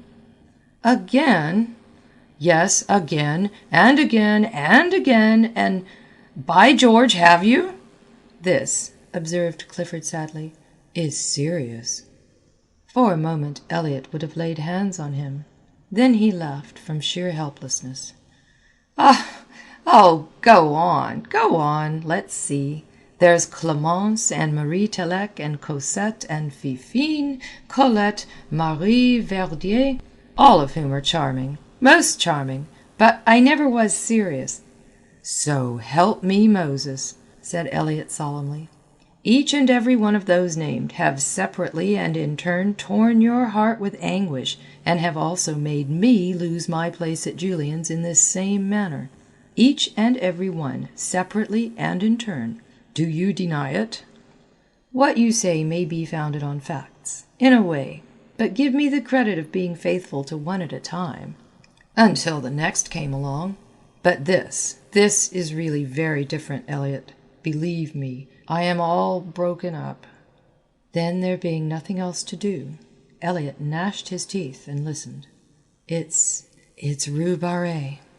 "Well," observed Elliot with scorn, "if you're moping and moaning over that girl, the girl who has given you and myself every reason to wish that the ground would open and engulf us, well, go on." "I'm going on. I don't care. Timidity has fled." "Yes, your native timidity." "I'm desperate, Elliot. Am I in love? Never did I feel so damn miserable. I can't sleep, honestly. I'm incapable of eating properly." "Same symptoms noticed in the case of Colette." "Listen, will you?" "Hold on a moment. I know the rest by heart. Now let me ask you something. Is it your belief that Rue Barré is a pure girl?" "Yes," said Clifford, turning red. "Do you love her? Not as you dangle and tiptoe after every pretty inanity. I mean, do you honestly love her?" "Yes," said the other doggedly. "I would—" "Hold on a moment. Would you marry her?" Clifford turned scarlet. "Yes," he muttered. "Pleasant news for your family," growled Elliot in suppressed fury. "Dear father, I have just married a charming grisette whom I'm sure you'll welcome with open arms, in company with her mother, a most estimable and cleanly wash-lady. Good heavens! This seems to have gone a little further than the rest. Thank your stars, young man, that my head is level enough for us both. Still, in this case, I have no fear." Rue Barré sat on your aspirations in a manner unmistakably final." "Rue Barré," began Clifford, drawing himself up, but he suddenly ceased, for there where the dappled sunlight glowed in spots of gold, along the sun-flecked path, tripped Rue Barré. Her gown was spotless, and her big straw hat, tipped a little from the white forehead, threw a shadow across her eyes. Elliot stood up and bowed. Clifford removed his head covering with an air so plaintive, so appealing, so utterly humble that Rue Barré smiled. The smile was delicious, and when Clifford, incapable of sustaining himself on his legs from sheer astonishment, toppled slightly, she smiled again in spite of herself. A few moments later she took a chair on the terrace, and drawing a book from her music roll, turned the pages, found the place, and then placing it open downwards in her lap, sighed a little, smiled a little, and looked out over the city. She had entirely forgotten Foxhall Clifford. After a while she took up her book again, but instead of reading began to adjust a rose in her corsage. The rose was big and red. It glowed like fire there over her heart, and like fire it warmed her heart, now fluttering under the silken petals. Rue Barré sighed again. She was very happy.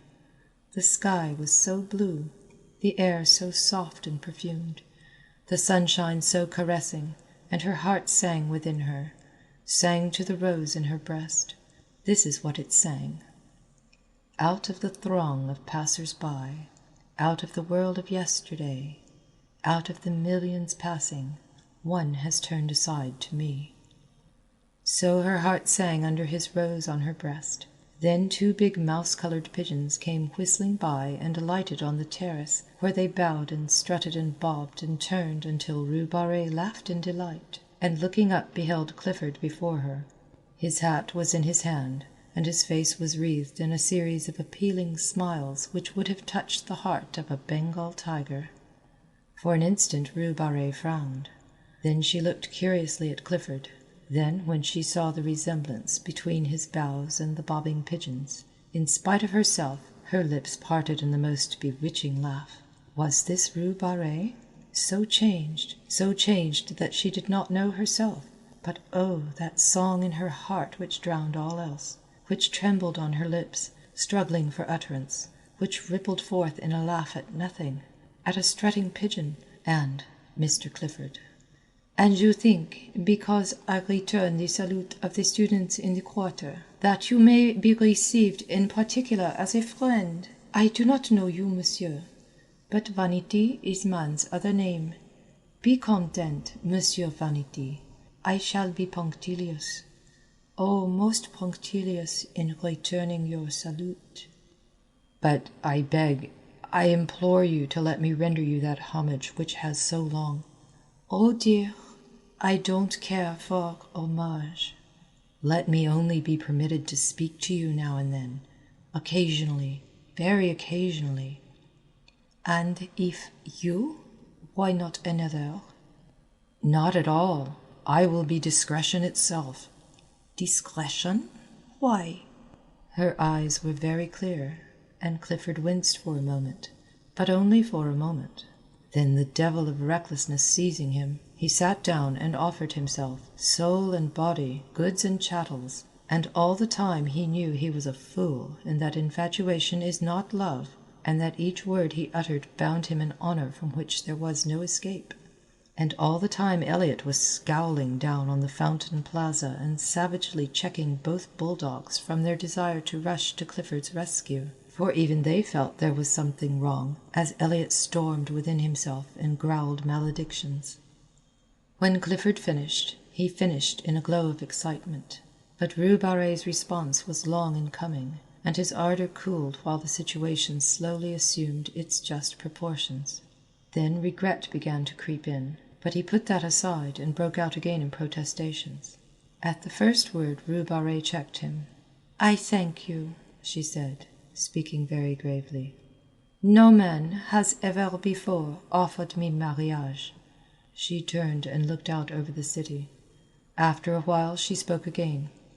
"You offer me a great deal. I am alone. I have nothing. I am nothing." She turned again and looked at Paris, brilliant, fair, in the sunshine of a perfect day. He followed her eyes. "Oh," she murmured, "it is hard, hard to work always, always alone, with never a friend you can have in honor. And the love that is offered means the streets, the boulevard, when passion is dead. I know it. We know it. We others who have nothing, have no one, and who give ourselves unquestioning when we love. Yes, unquestioning, heart and soul, knowing the end." She touched the rose at her breast. For a moment she seemed to forget him.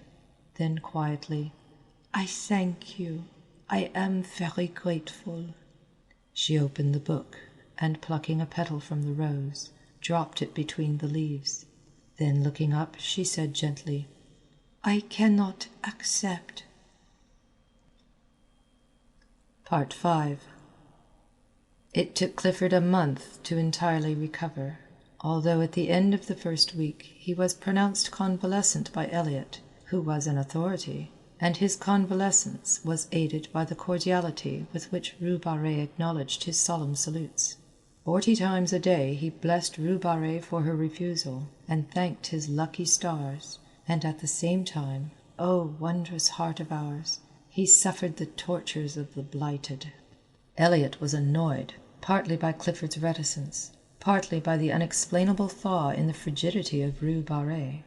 At their frequent encounters, when she, tripping along the Rue de Seine, with music roll and big straw hat, would pass Clifford and his familiars, steering an easterly course to the Café Vachette, and at the respectful uncovering of the band would colour and smile at Clifford, Elliot's slumbering suspicions awoke. But he never found out anything, and finally gave it up as beyond his comprehension, merely qualifying Clifford as an idiot and reserving his opinion of Rue Barrée. And all this time Selby was jealous. At first he refused to acknowledge it to himself, and cut the studio for a day in the country. But the woods and fields of course aggravated his case, and the brooks babbled of Rue Barrée, and the mowers calling to each other across the meadow ended in a quavering Rue Barrée. That day spent in the country made him angry for a week, and he worked sulkily at Julian's, all the time tormented by a desire to know where Clifford was and what he might be doing.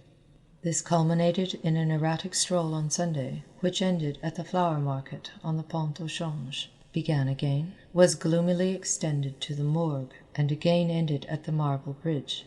It would never do, and Selby felt it, so he went to see Clifford, who was convalescing on mint juleps in his garden.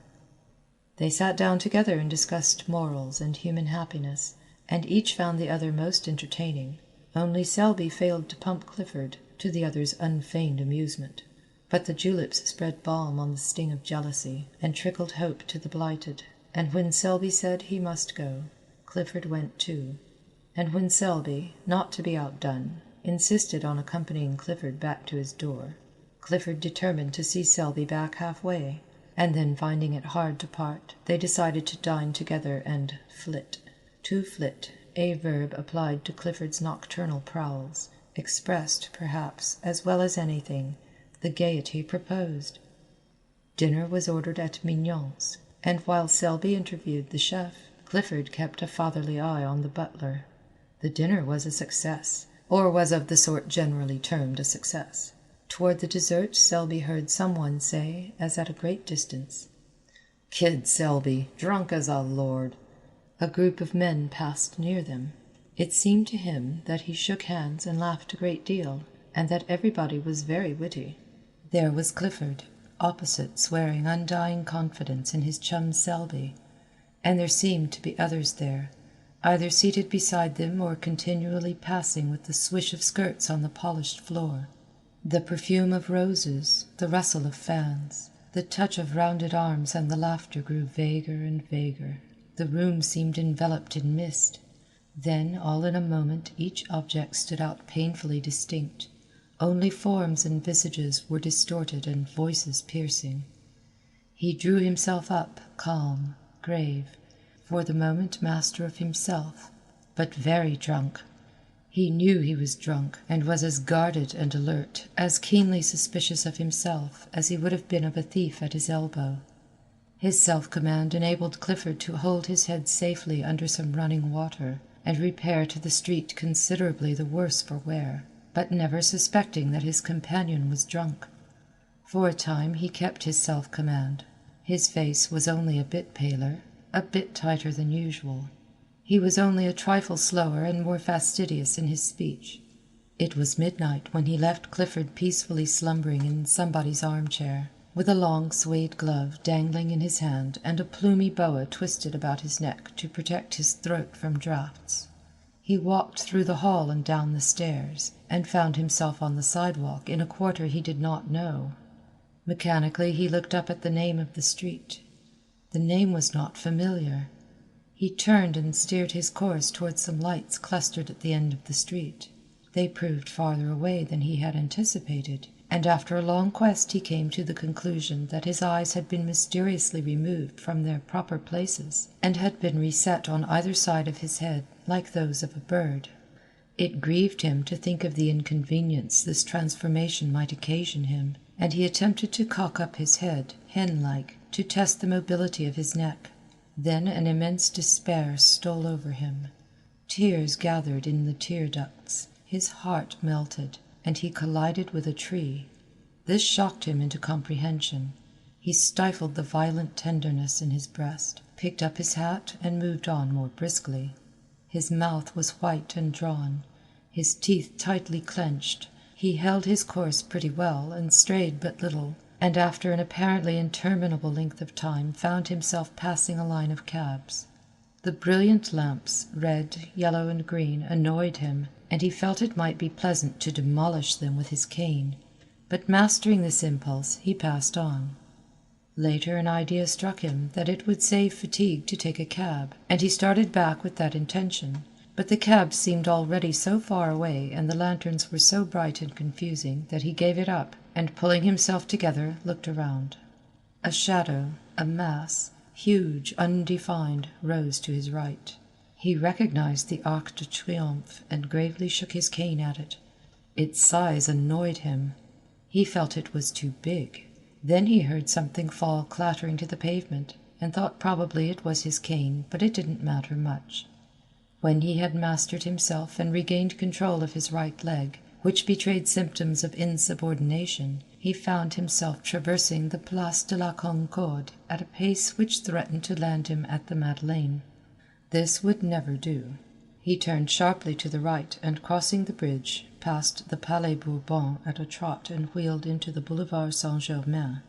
He got on well enough, although the size of the War Office struck him as a personal insult, and he missed his cane, which it would have been pleasant to drag along the iron railings as he passed.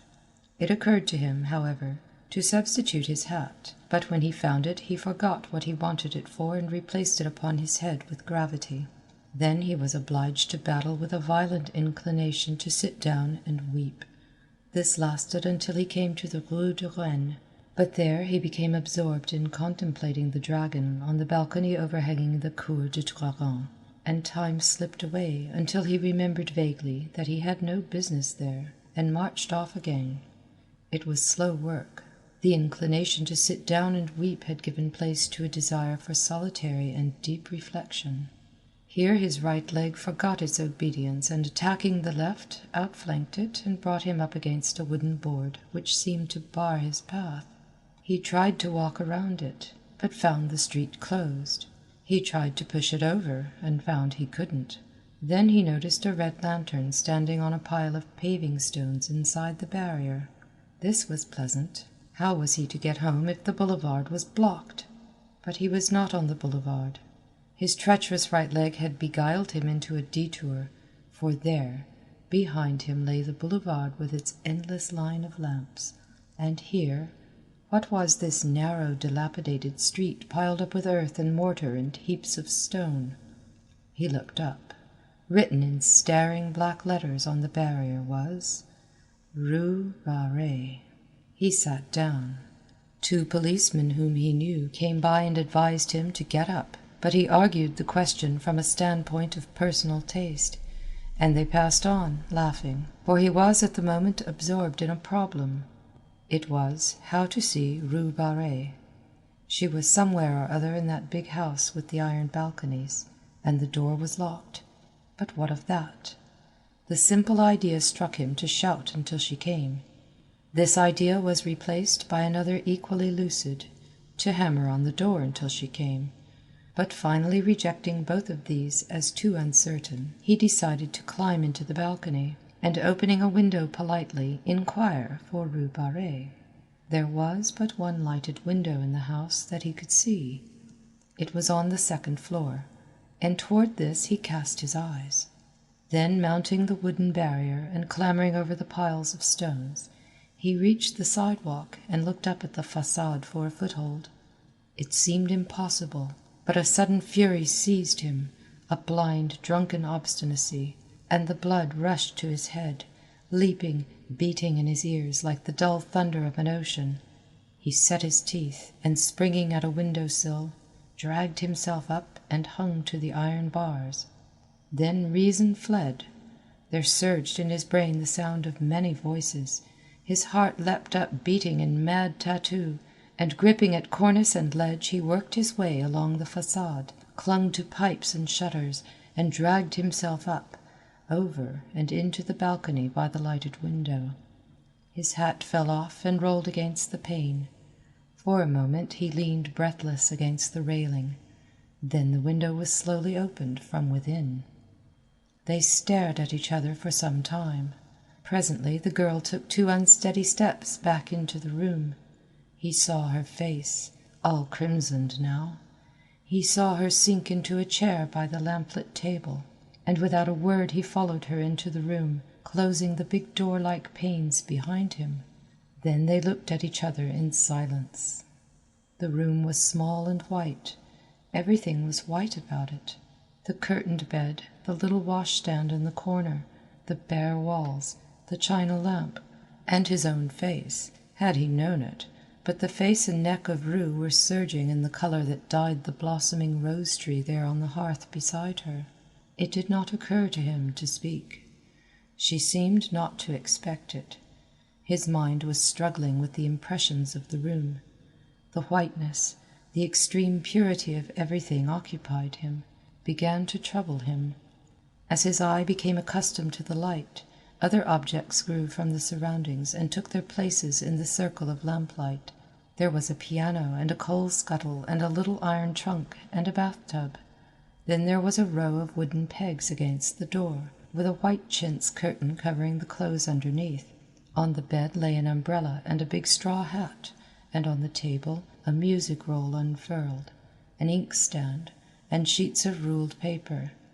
Behind him stood a wardrobe faced with a mirror, but somehow he did not care to see his own face just then. He was sobering. The girl sat looking at him without a word. Her face was expressionless, yet the lips at times trembled almost imperceptibly. Her eyes, so wonderfully blue in the daylight, seemed dark and soft as velvet, and the colour on her neck deepened and whitened with every breath. She seemed smaller and more slender than when he had seen her in the street, and there was now something in the curve of her cheek almost infantine. When at last he turned and caught his own reflection in the mirror behind him, a shock passed through him as though he had seen a shameful thing, and his clouded mind and his clouded thoughts grew clearer. For a moment their eyes met, then his sought the floor. His lips tightened, and the struggle within him bowed his head and strained every nerve to the breaking. And now it was over, for the voice within had spoken. He listened, dully interested, but already knowing the end. Indeed, it little mattered. The end would always be the same for him. He understood now.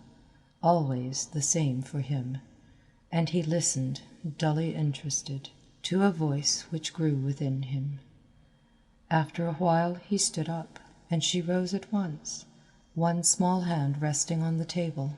Presently he opened the window, picked up his hat, and shut it again. Then he went over to the rose bush and touched the blossoms with his face. One was standing in a glass of water on the table, and mechanically the girl drew it out, pressed it with her lips, and laid it on the table beside him. He took it without a word, and crossing the room, opened the door.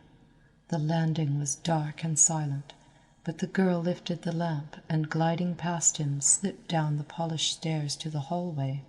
Then, unchaining the bolts, she drew open the iron wicket. Through this he passed with his rose. End of Rue Barré. From The King in Yellow by Robert W. Chambers. Read by Sandra in South Wales, United Kingdom.